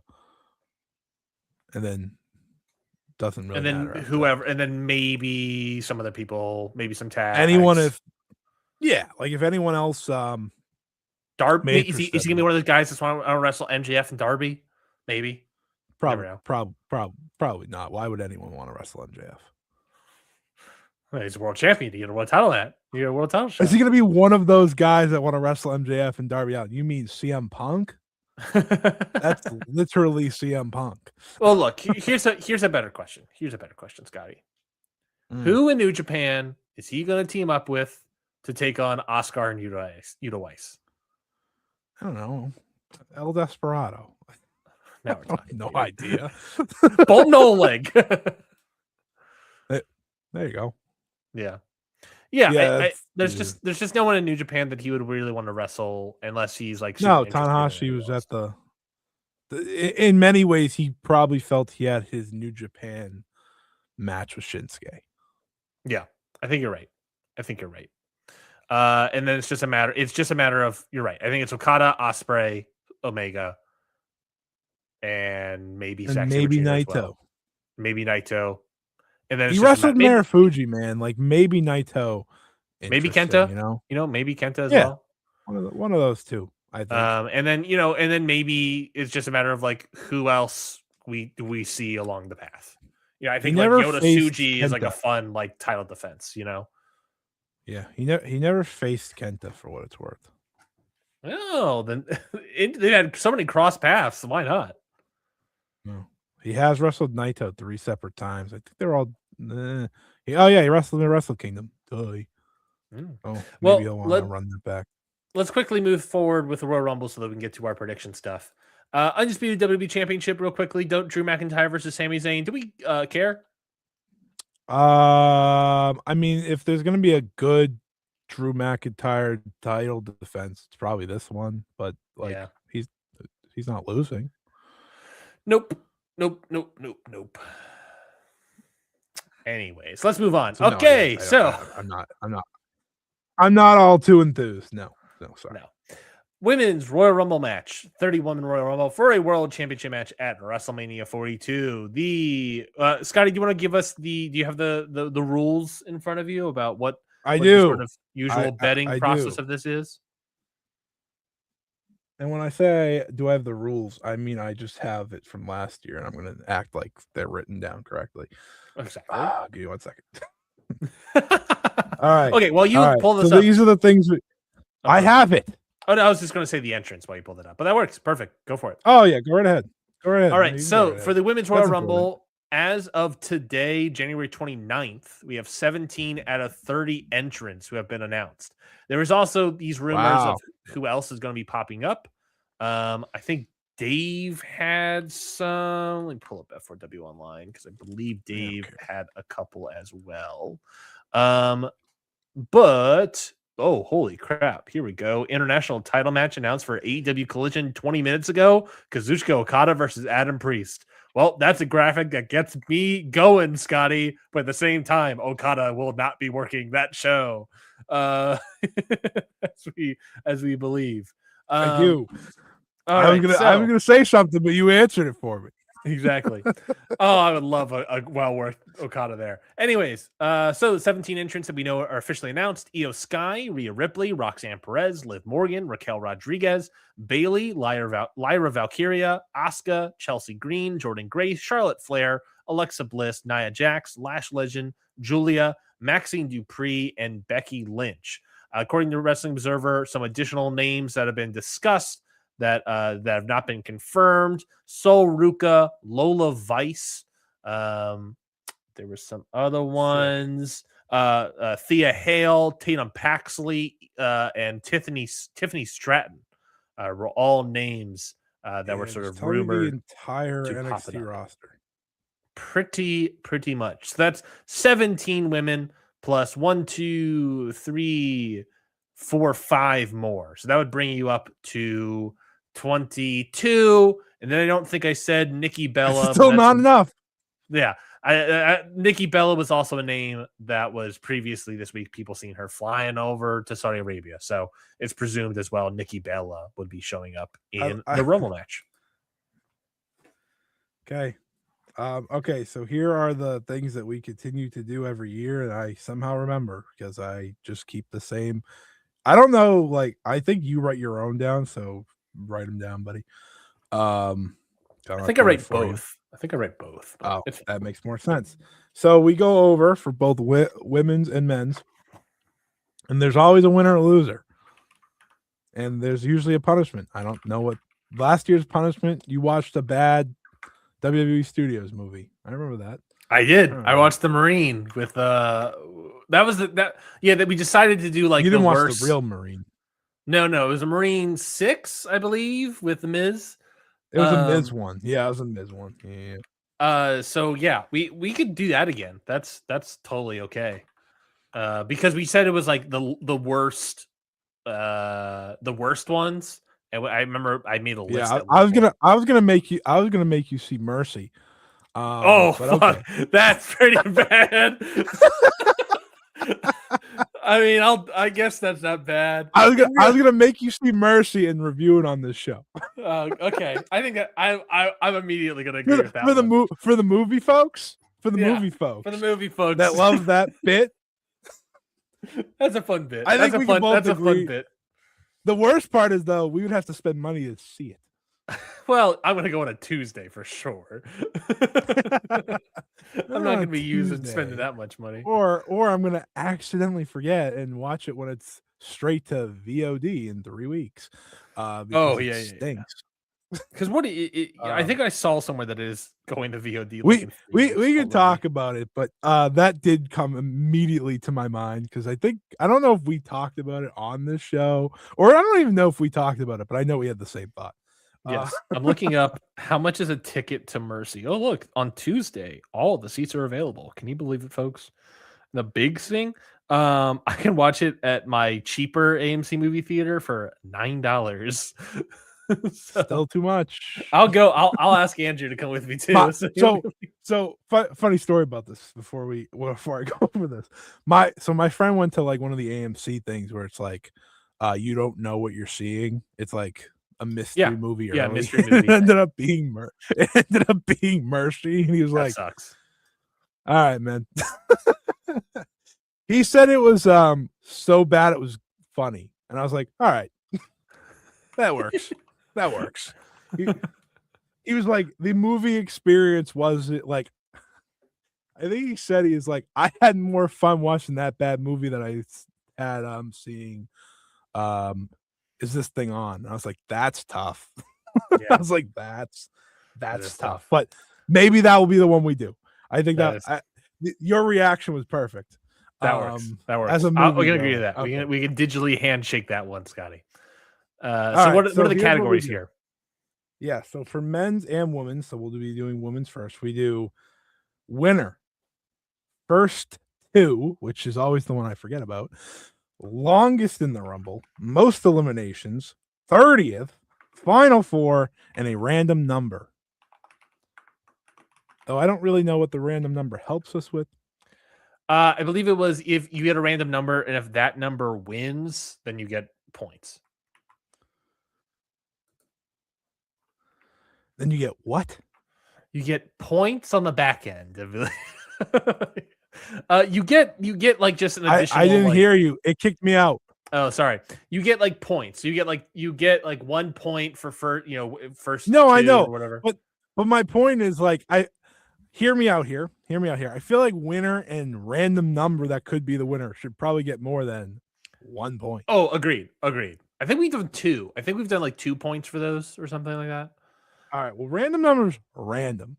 Yeah. So we'll do 3. And if you pick the winner, you get 2. Sure. Because. Sure. That's fine. Okay. That's another thing. Yeah.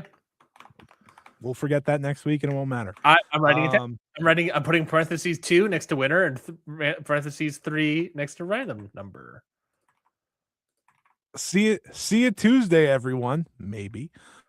Assuming I'm dying now at that point.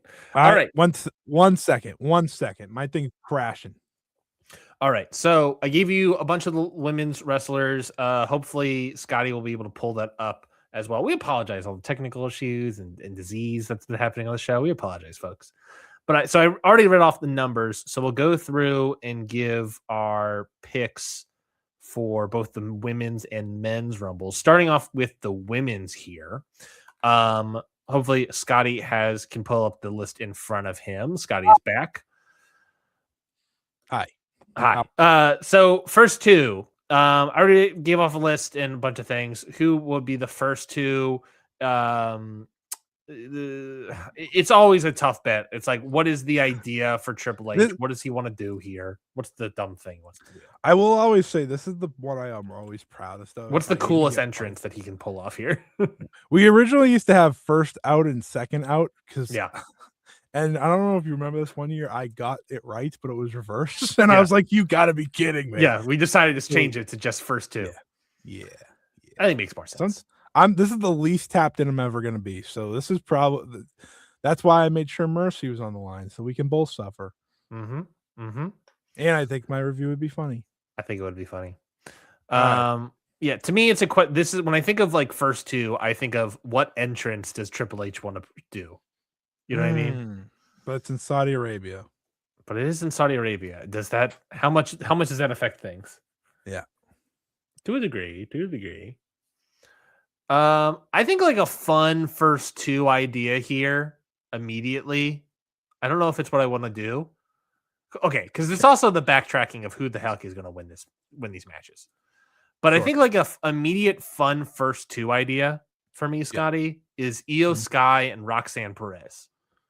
That's a good 2. It's a good 2. It came to my mind. I won't even lie to you. You establish this sort of tag team title match thing you could do down the line. But also, I believe it was the last Royal Rumble where Io Sky broke the record for longest woman in a Royal Rumble ever. Roxanne did. Yes, but Io Sky broke it first, and then like a couple minutes later, Roxanne beat it. Yeah. So there's something funny about like starting 1 and 2 with Io Sky and Roxanne Perez, and seeing how that goes. I think that's like a fun first 2 idea. I agree. That is fun. I like that. That's a good pick. I have to. The problem with me locking that in real quick is thinking about who's going to win the Rumble. Yeah, and then it's like, well, I kind of like those. Io Sky, not a bad pick. I do have to think about who would be the Mania match. That's what I need to think about for a second. And just remember, if you get one right, you get a point. That's true. Do you have any ideas on our first two? I guess. No confidence in the people that are named here, admittedly. I read this I get nothing from it. So I'm just kind of gonna shoot from the hip here. I'm gonna go, it's in Saudi Arabia, so you probably want to send out two of the bigger names. Sure. In the company's history, they love to call out the the legends. They make their demands. They're still waiting on Yokozuna for the greatest Royal Rumble. So I'm gonna go with Becky and Bayley. Okay, that's a fun first two. Yeah, I feel like they had that little like kind of bad rivalry last year that led to nothing, and and I just think like sending those two out kind of gets you with a bang. Becky has the cool new theme song, and Bayley's good, and they can both Bayley and Becky can stick around. Becky doesn't need to wrestle the whole match because she has a belt. Probably can get eliminated by like maybe an AJ Lee at one point or something. Yeah. If AJ Lee's even in the match. Probably not.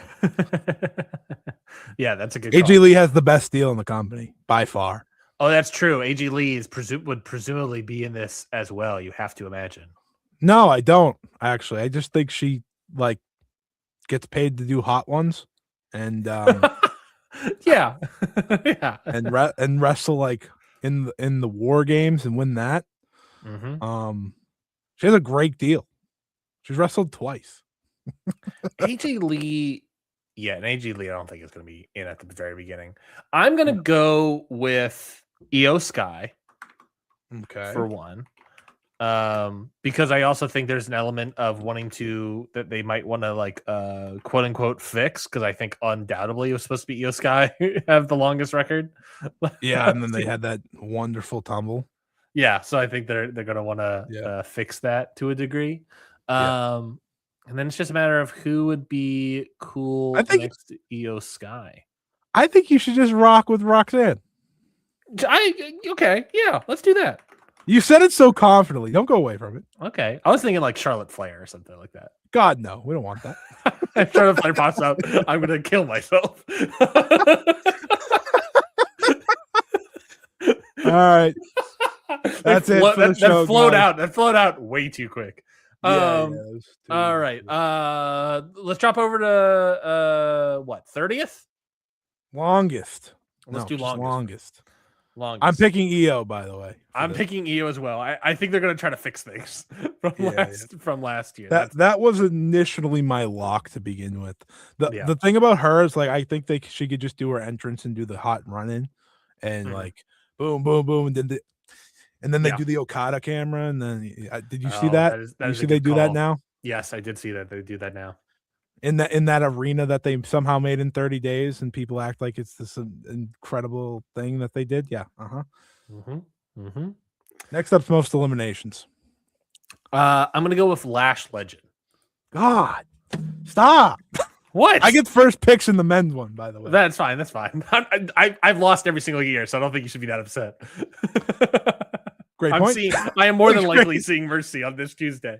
So I guess maybe not this Tuesday because I can't. No, Tuesdays when we record. Yeah. Oh shoot!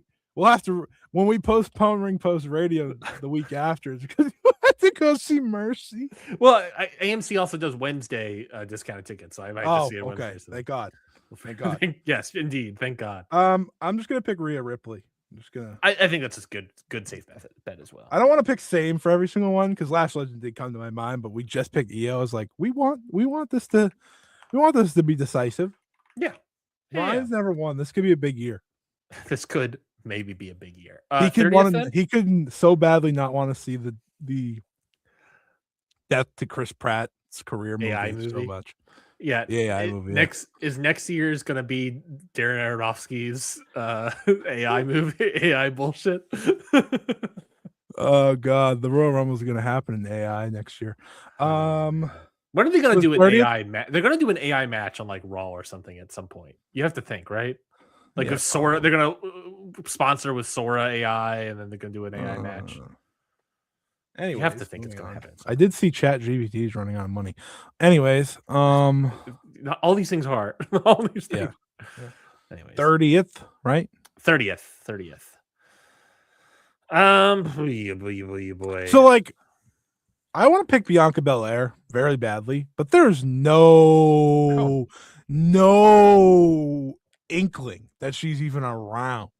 Yeah, for this, which could be a good 30 spot, legitimately. Sure, but like, it's been this way for months now. She has disappeared completely. Yeah, she has completely disappeared. She's off the face of the earth. Like, I don't think that's terrible. I don't think that's terrible. Yeah, I'm gonna debate that one, so I'll let you go. 30th, I just go for a mystery one, because if you're not doing something fun at 30, what's the point? Yeah, last year was Nikki Bella at 30th. Oh, really? Good for her. Really? Yeah, really. I'm gonna go. Oh, that might be one. I'm gonna go in a similar vein here, and I'm gonna say Tiffany Stratton. Yeah, that's the person that just wrung my mind a little bit. Yeah, I'll just go with Bianca. It's a little mystery, huh? Yeah. I think that would be fun. I would like to see Bianca Belair back. I would very much appreciate that. I will say this: if Bianca's in this Rumble, she's probably winning it. I'd like to think.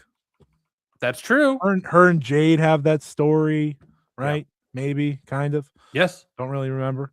Yeah. Jade's champion, by the way. Fun fact. Here's some other 30th options.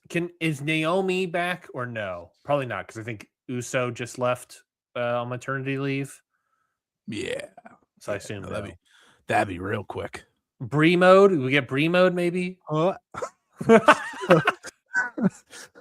Sorry, the song just rung through my ear when you said Brie mode. Brie mode. Yeah, no, I'm good. Next, there's also gonna be AAA people, and presumably like Lady Flammer is gonna show up for sure. Dude, when Mr. Iguana comes out at 30 in the men's one, what are you gonna do? I hope he's my random number. I feel like last year was like something really bad. He's definitely gonna be in this Rumble, by the way. Oh, the women's? Yeah, of course.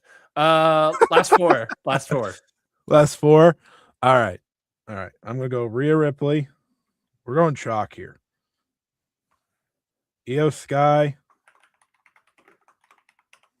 Liv Morgan, and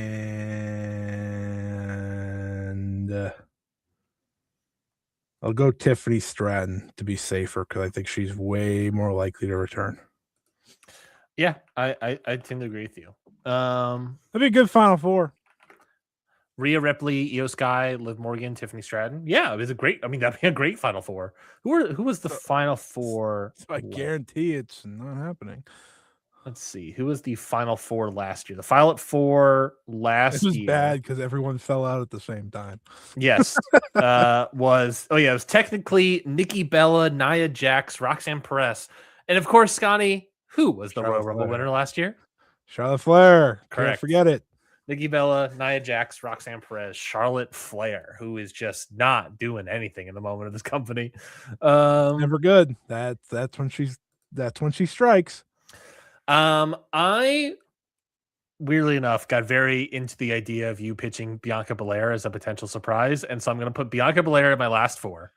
I like that you and me did the switch with the Tiffany to just completely null and void those. Unless you put both of them in this, then that changes things. That changes things. And I am thinking about it because I'm also trying to think at this point, when you think of like last four and winner, I'm now thinking of a WrestleMania match between either Stephanie Vauquer or Jade Cargill. You know? Yeah. That's a big part of it. And that's a big part of it. For Jade, it's Tiffany or Bianca, pretty much. Yeah. So And for Stephanie, I mean Jordan Grace, but that does not feel like a WrestleMania match. For Stephanie, to me, it's Rhea, Io, or Liv. Yeah. So to that, By the way, Rhea Ripley is so good when she gets to wrestle. I watched her the other day. I was like, people try to say she was bad. Wrong. She just didn't wrestle. Yeah, she's so she was rusty. I'm going to do. Oh, I forgot Joe Hendry was in the Rumble last year. Yeah, say his name, buddy. Say his fucking name. Dude, this Rumble stunk last year. This is terrible. My last four. Yeah, hit me. Okay. I feel like you're gonna win this year. Strictly because of the movie. Continue. Last four. Wild. This is wild shots here. Bianca Belair.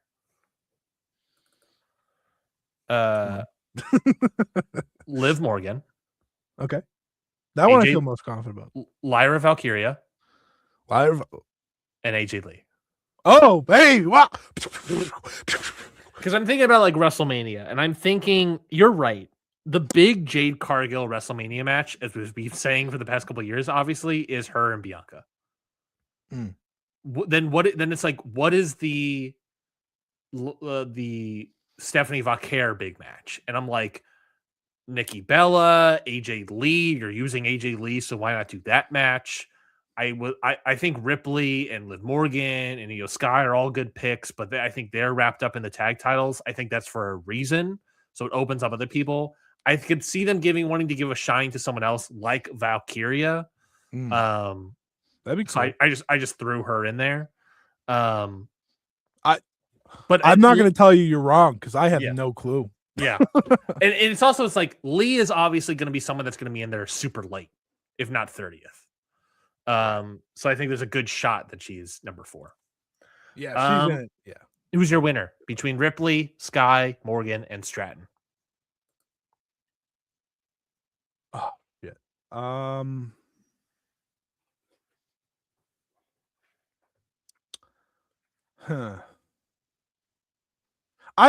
Listen, real me. I love for them just to pick Io or Rhea and go with one of the top dogs. But I fear they're just gonna let them be tag champs going into WrestleMania, which is like fine, cool, but like also kind of lame. Yeah. I think I'm gonna pick the 2-time runner-up, Liv Morgan. Bold strat. I don't think it's that bad. Well, I keep reading things and they'll like click a video and they're like, Liv Morgan's had some tough luck in the Rumble. She's coming up second back to back, and she missed a lot of time last year, so she got hurt. Mm-hmm. And, Triple H always feels bad, and Stephanie Vaquer needs a heel. Correct. Face. And they can do Roxanne and Rodriguez to do Io and Ripley. Yes, right. Yes, exactly. And Raquel is currently feuding with Stephanie, so you could easily go from Raquel to Liv. Yep. For WrestleMania. Yeah, I think that's a good pick. Or you could tease like, oh, is Raquel gonna win? Then she's gonna face Liv Morgan in WrestleMania. It's like, that's where I'm going. Do I feel great about it? No. Who do I want to win? I would love Bianca Belair to just be back. Truthfully, that would make me happiest. But I can't believe in my own 30th pick. Yeah, my last 4 were obviously Bianca Belair, AJ Lee, Lyra Valkyria, and Liv Morgan. I do think the bigger WrestleMania matches, AJ Lee is wrestling at WrestleMania, but I don't even know if she's going to be in this Becky Rumble. There? She could wrestle Becky there. That could be where the single match. They haven't done that yet. There we go. That saves me from what I was about to say. I was going to say AJ Lee, but I ultimately was like, I'm not going to pick AJ Lee to win because I don't even know if she's going to be in this Rumble. Why am I going to burn all of this on AJ Lee? And AJ Lee is also someone that maybe she has more morals than her husband. Bianca Belair, not sort of the same sort of thing, but at the same time, Bianca Belair is this thing of, to do that storyline with Jade Cargill, you actually don't need her to win the Rumble to do that. That's true. It's a storyline of revenge, ultimately. That's true. And she'll just win the chamber anyways because they're not creative. Exactly. Lyra Valkyria was someone I just put in there. So honestly, Scotty, I'm in the same boat as you. I'm picking Liv Morgan. Oh, okay. Because I do think the tag titles is a way to put Ripley and Io into something that isn't the world title for a year. Yeah. I think it's going to be a multi-man tag match with Bliss and Flair and Rodriguez Raquel and Perez and maybe Valkyria and Bailey, Yeah, that'd be cool. Yeah, some sort, or Jackson Lash Legend, Right. It'd be a way to get the women on there, have a fun match. Yeah, exactly. So I think everything you laid out with Liv Morgan, their women's division's a lot better than it was a year ago. Exactly. So that's a lot of talent. I think you're in the same way. I agree with you regarding Liv Morgan. I think that that's a fun, interesting, new kind of thing. I think they should do that. I think that would be a fun pick. I think people like her now too. Like I've started to notice that. So yeah, I think that they need to have something for Stephanie Vacquer. You don't really need to build up like a real quick story. You don't necessarily need to do that with Liv Morgan, but I do think that it's about time you start giving her some accolades like that and outside like championships. I think it makes sense. She also notably lost the Saturday Night Main Event match, and that matters. That's a great point. They love having their winners lose. A great call as well. Scotty, let's roll some random numbers. I'm going to roll a D30. I have a circle right here. No, I have a circle right here. I got a little spinny thing. Spin that wheel. Hold on. I'm trying to share it. Oh, okay. Well, I'm sorry. It is a wheel, though. Wait. Let me get this fucking thing. Sorry for all the ridiculous ads. I didn't say it was ad free. Okay. All right. Say it again. Spin that wheel. This is for you. Oh, okay, perfect. This is for me. This is my number. My random number is going to be, what is that? 9? Oh boy. Oh boy. All right. Liv Morgan can come at early at 9. I think so. For sure. It's really plausible. I don't think that's a bad number whatsoever. I don't think it's ideal, but I think it's doable. Yeah, I mean, like a lot of the Royal Rumble winners have come in like 3. Yeah, what did Charlotte Flair come in? Charlotte Flair came in 27th. Yeah, 27th. She had like no knee. All right, this is for me. You ready? Yes, Scotty, spin that wheel. Let's see what we get. Oh, low number, folks. That's looking pretty good. 15, not even low. That's exactly in the middle. Break down a little bit. All right. That's not too bad. 15 is also not too bad. We'll come back later to the spin the wheel. Perfect. The jiggy. Perfect. All right. So those are our women's. So I had first 2, Io Sky, Roxanne Perez. My 30th being Tiffany Stratton. My most eliminations, Lash Legend. Longest, Io Sky. Random number is number 9. My last 4 is Bianca Belair, AJ Lee, Lyra Valkyria, and Liv Morgan, with my winner being Liv Morgan. Scotty, your first 2 was Becky Lynch and Bailey. Your 30th was Bianca Belair. Your most eliminations was Rhea Ripley. Your longest is Io Sky, the tag champions, getting both those records. Your random number was 15. Your last 4 was Ripley, Sky, Morgan, Stratton, and the winner was Liv Morgan. I feel like the top 2 women in the company should get the accolades if they have to defend the stupid tag belts at the big show. It's not a bad call. That's certainly not a bad call. Now let's think about men now. Let's think about men, baby. Let's talk about men, baby. You know what's funny about the men's Royal Rumble? What's that? It sucks. You get reminded that Jey Uso won. Down since. All right. So the men's Royal Rumble, we also have 17 out of 30 entrants announced so far. I believe the only other rumored person I saw was I accidentally X'd out of the F4W article that was in, but I'll pull that up. But in the meantime, the 17 people that have been announced so far for the Royal Rumble are Cody Rhodes, Gunther, Jey Uso, Rey Mysterio, Dragon Lee, Penta, Roman Reigns, Solo Sikoa, tag champion, Jacob Fatu, Braun Breaker, Logan Paul, Bronson Reed, Austin Theory, Javon Evans. I thought he was injured, but I guess he's not. Javon Evans. Bouncy. He's bouncy. My apologies. Obafemi, Randy Orton, and Brock Lesnar. The other names that are rumored are Mr. Iguana, which wouldn't be a shock whatsoever, and Ethan Page would also be a rumored name here. Thanks. Here's the thing about the men's Rumble is in a very unique spot where they have a lot of their top stars in it this year: Roman Reigns, Cody Rhodes, Gunther, Brock Breakker. I'm not counting. I know, but you know what I mean. Yeah, big names, a lot of big names, all announced. So like, that's cool. And I don't know what's winning. Let's get to it. I was thinking about the other day of like, what are the WrestleMania main events this year with McIntyre holding a title and Punk holding a title? And it's like, I was thinking to myself, I have no idea. Champion. They're saved by Drew being a champion because it gets Cody and Roman in the Rumble, which makes it way more interesting than if one of them were still champion. Yeah. Is Jacob Fatu in this? Yes. Nice. Yeah. It is interesting. Now, they also do the thing where it's like they might switch off brands, and we just said Liv Morgan's going for the Raw thing. So there might be idea of like a SmackDown person winning the men's Rumble based on what we both said. Not to throw that in there as well, but last year, great call. Last year, obviously, Jey Charlotte went to SmackDown. Charlotte went to SmackDown, and Jey Uso was on Raw. Yep. So they do like to switch it up. So it would be consistent if a SmackDown person won it this year. But at the same time, Scotty, I don't get the vibe that a SmackDown person's necessarily winning this Rumble, only because I feel like that Rumble's gonna be like a multi-man. Yeah. I have no clue. I'm just gonna. Well, that's the thing. Like, that's the funny thing about this year. Their world champions have no reasonable match. Like, I guess the one reasonable matchup for Drew is there. It's Cody and Fatu. Yeah. So like, I'm not gonna pick them. Yeah.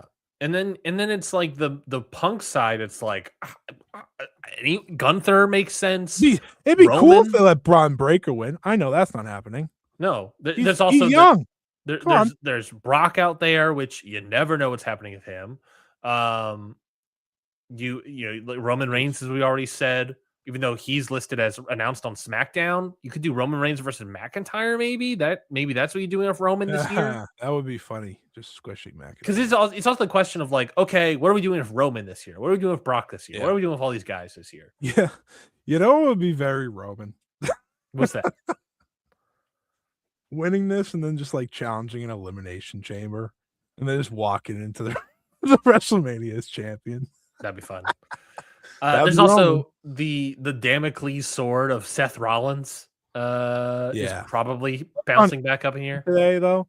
He was on like in person, so I don't think he's actually gonna be in Saudi. I mean, he can get there, but he was actually on the premises today. So, who knows? Fingers crossed he's not there. Well, let's get to it, Scotty. Who were your first two? Shit. Okay, not Roman, not Brock. They're not allowed to wrestle that long. Last year I got it right. I said Penta. I don't think I'm gonna say that again. Is this WWE list correct on WWE.com? I do not know. I'm looking at Wikipedia just because that's pretty up to date. Let me go to Wikipedia real quick. I wanna have a proper look. Sure. And obviously, do not forget about Mr. Iguana and Thank you. I appreciate Ethan Page. I appreciate that. What would I have done without that information? Yeah. Gunther's in this and retiring AJ Styles. That's so sick. He should win. That'd be awesome. I'm legitimately like sitting here thinking, what about Gunther winning? that rule, they don't have that in them. No, that'd be a massive push. I mean, they could do that, I guess. That'd be so sick, dude. And then he just like squishes CM Punk. Or Drew. Oh my god, he can retire CM Punk. Well, here's the other thing. If Gunther's doing a career killer gimmick, he has to face like Roman or Brock at WrestleMania. Like someone that is like could retire. I mean, CM Punk could. He's 100. That's true, but I don't get that vibe. And he's on that. No, that's true. Randy, he could be facing Randy. I don't know. First two for this, unpredictable. I got no vibes really on this entire Rumble. I know Rey Mysterio got hurt. So is he still in this? I don't know. I mean, Wikipedia still says he is, so maybe they're seeing what they can do. Oh, or maybe it's just a minor little thing. Well, famously, Wikipedia is never wrong. No. Name one time. No. Yeah. I don't know. This sucks. I'm just going off like people I see. I don't. Oh my God, Jericho's going to be in this. Yeah, we didn't even bring it up, but there's a good shot that Jericho will be in this. The countdown will be pretty sick, though. Come on, I got you. Hey, it's song rules, man. I don't give a shit. Break the walls down. Break down the walls. Yeah, pretty good. That was a pretty good. I feel like that was a pretty good rendition. That was good. You're just gonna go as high pitched as possible. Stone's about to rock. Yeah. Javon Evans and Logan Paul. Oh my God. A murder's row here. They're just gonna do like flippy stuff. I don't think that's a bad pick. I don't think that's a bad pick at all. I don't think there's a pick that I could have made that I would have felt remotely, because I don't see like any of the big names coming in for a while because they don't like to do that. Yeah. Unless they want Cody to go like marathon it. Yeah. Okay, I got one person. I know I'm putting all my chips in as the first 2 pick. Okay. Obafemi. Nice. I'm thinking of entrances. Yeah. This guy's not running to the ring. This guy's walking. Yeah. This guy's doing his little strut. That's fair. That's fair. I was talking myself into him, like there being a bunch of small guys in there, like early. Yeah. And then he does it, and like all the lights go out, and he's, and then they're just like, and then they all get thrown up. Yeah, that's a good call. That's a good call too. But I think yours works too, kind of like Brock did a few years ago in 2020 when he eliminated everyone for like an hour. Yeah. And then the other one, I have no idea. It's got to be a baby face then with a cool entrance. I don't know. I gotta say it. Jey Uso. It's got to be Jey Uso. I almost said Jey Uso and Gunther. We just both want to see Jey Uso get killed by a massive dude. No, because that was the Mania match, and they love running that bullshit back. Yeah. Yeah. That sucked. So I'm going to say Obafemi and Jey Uso as my 2 starters. I kind of want to change mine. Well, Logan Paul's not a bad thing because I think he can do. No, I'm gonna keep Logan Paul, but I don't feel good about Javon Evans. I didn't even know he was in the Rumble until you said it. All right, who do you want to do? Austin Theory, Bronson Reed, Logan. I feel like Jay Paul's the most likely to be Jay Paul. Logan and Jake Paul is the first two? I do think Jey Uso is the most likely to be in early. I was gonna pick Ray originally, but he's hurt, because again, to the Saudi Arabia, like, oh my God, it's Rey Mysterio, type business. A nostalgia thing. I'll just keep mine. I don't give a shit. Yeah, Rey Mysterio is Mary Mysterio and Penta last year as well. We should also keep in mind what celebrity will be in it. Let's also keep that in mind. Great. We get Aisha Speed in this again. Longest in the match next, right? Yeah, longest. Do you have any thoughts here? I'm gonna go with the Codester. I think that's a really good guess. Really legitimately good guess. I make up for it when the first 2 fail me, Exactly right. I'm gonna go with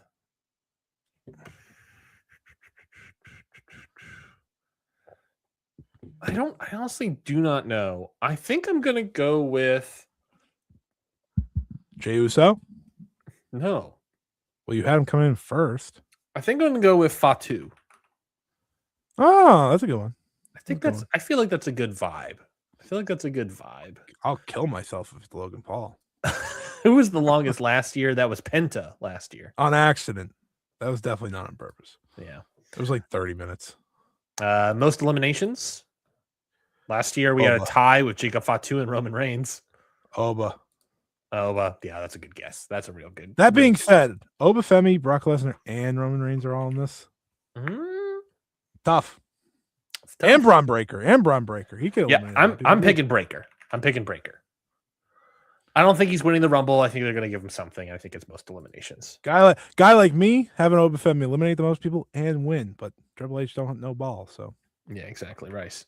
Your 30th. Ooh. Who is your 30th? And why is it Mr. Iguana? And why is it Perez Hilton? Jesus Christ. That's TNA's own.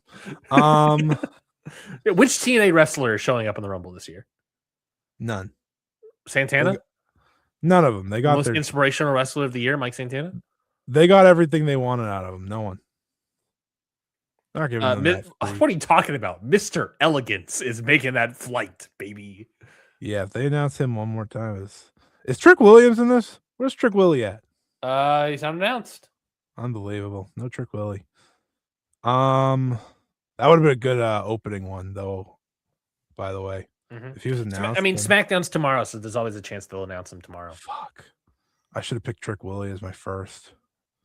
Oh, as an entrance. Yeah, that's real good. But you don't necessarily need that. That was my thought. There was like, do you need Trick Williams to do the entrance when it's just a sing-along thing? I just think it's electric. I do agree. People going. Oh, you do Trick Willie and Jey Uso as your starters. That's what I was thinking. Yeah. Well, we're so far out. We're at the 30th. Got to pick your 30th. I could just change it right now. You could have changed it for me right now. Well, I could have. Oh, well.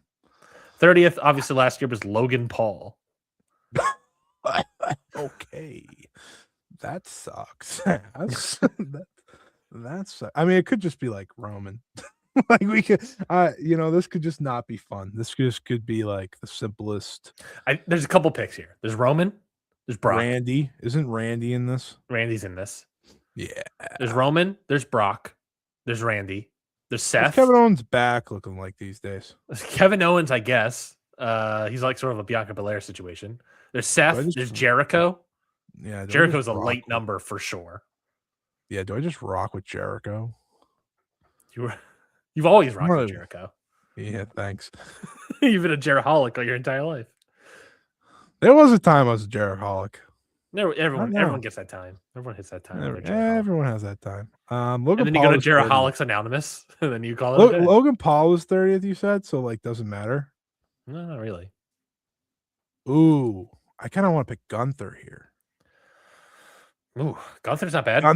Gunther retires AJ, then gets 30. Ooh, yeah, I want to pick Gunther. Give him like the most maximum amount of stuff here. Yeah, big Gunth. Big Gunth.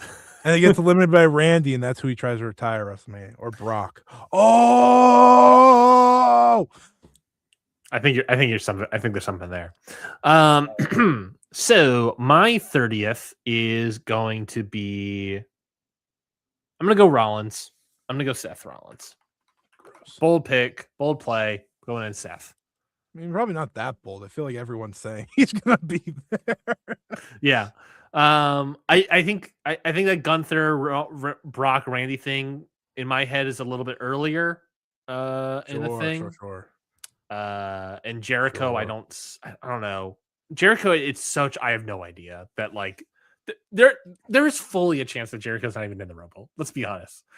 There are people that think the chance the person you just said is also not in the Rumble. That's also true. I could be fucked. But at the same time, Scotty, there's also people that believe like Adam Copeland's going to be in the Rumble this year. So it's like I don't know. I don't. Some people think Dean Ambrose is going to be. So and they're insane. They are mentally challenged. Jesus. Let's be real, folks. I got my final four ready. I didn't say what number do you think Matt Cardona or Kit Wilson? Oh, Kit Wilson, he's got a fun song. He can be over to do. Oh, Kit Wilson. Yeah, no, he should be in first. That video I saw of his Titantron, 100%. Most of that is AI. 100%, I believe. Oh yeah, but the theme song rocks. Also, we'll never AI for all we know. Last four. Fun fact, everything could be AI these days. Just want that to be known. Scotty's been AI this entire episode. That's why he's been sick. That's why I recommended Mercy. Last year, you're a big fan. Last four last year was Punk, Paul, Cena, and Jey Uso. Jesus Christ. The dream team, baby. Roman Reigns, Cody Rhodes, Braun Breaker, Obafemi. Holy shit. They don't have that in them. They don't have that realness in them. That Rhodes, would be sick. It was Rhodes, Reigns, Femi, and who? Braun Breaker. An insane. I would love that. Quite frankly, That'd be awesome. I would roll. Dude, if Obafemi, the only way someone stops him is like getting speared and then Roman punching him out, no one would be upset with that. Yeah. Then he gets to stroll out. All right, your final four. I'm going to do Roman Reigns, Seth Rollins, Cody Rhodes. Who's my last? Don't say Lesnar. Don't say Lesnar. Don't say Lesnar. Don't say Lesnar. No, I don't think it's Lesnar. Chris Jericho. No, I thought about it for a second there. I was like, no. Something stinks. Let's. All right, I'm running out of gas. I gave you 2 hours. Jimmy Uso. No, he's on maternity leave. I'll go with. Okay. You know what? Let's just be fucking crazy. You know what? I've had enough here, Scotty. Let's be fucking crazy. Let's just say fucking Austin Theory. I don't know. They had Jey Uso in there. Let's put Austin Theory in the mix. That way it's like someone who's helping Rollins, you know? Oh, there we go. Okay, I figured it out. Let's say they do a situation where the last four are actually doing something. Scotty, stay with me. Let's say you don't need to explain it to me. Rollins and Theory against Cody versus Roman as a last four situationship. They've teased this idea of Roman and Cody like teaming up a little bit sometimes. Sure. You could play that out here. Okay. Which could also be the Mania match. It could be maybe that's why we don't do anything of any of those guys. Cody and Reigns versus Rollins, and I don't know, Braun Breaker. That's fun. And you're my winner. We're doing winner now. Nothing's fun about Austin Theory, by the way. He's from A-Town down. I have to represent. Who was your winner? Roman Reigns. How many Rumble wins would this guy have? 2. Just 2. Yeah, you're right. 2015, and he's just been final 2 every time. It would be this one. There we go. He was champion for like 7 of them. That is true. All right. Well, then Royal Rumble winner. My Royal Rumble winner is I don't freaking Pick someone know. different. Pick someone different. I'm gonna go Austin. with Austin. I'm gonna go with Brock Lesnar. Just Money in the Bank style. Comes in 31. Just fucking who gives a shit. I'm gonna go with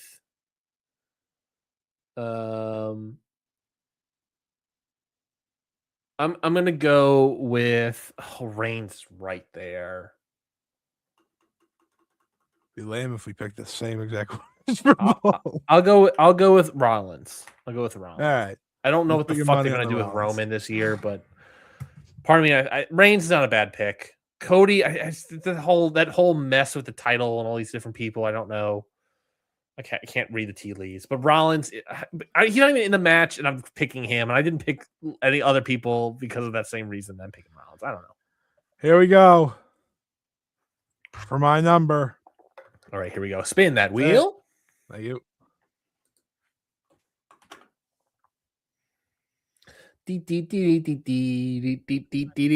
Oh, that's a great number. That's looking like 21. 21. Sorry.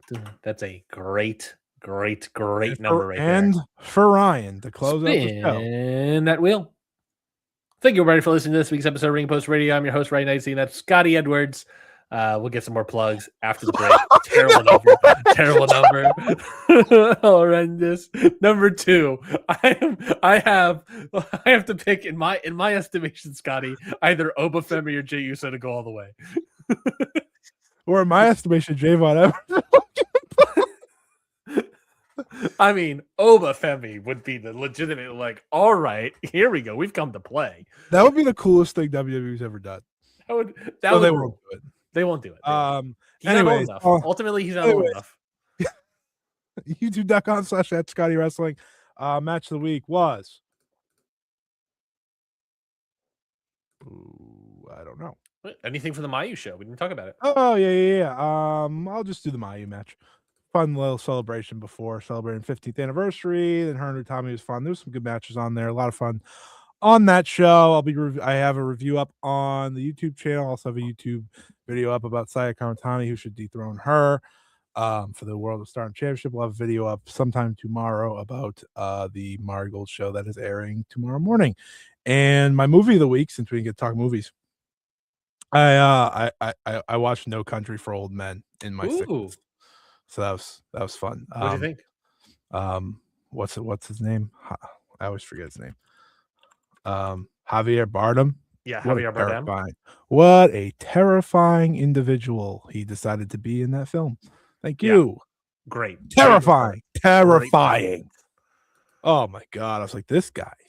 And then it just ended and I was like, oh. Yeah. The opening section with all of that is legitimately great. Oh yeah. Fantastic film. It was my first time watching it. So yeah, there we go. Real winner. All right, your stuff. Boom. Right. Thank you everybody for listening to this week's episode of Ring Post Radio. We'll be ideally back on Tuesday. We'll find out. That's the plan. That's has always been the plan. I don't know why. We just have never been able to hit it. Well, I do know why, but various reasons. 2 sicknesses and then one other time. Exactly right. So we'll be back ideally on Tuesday talking about more wrestling.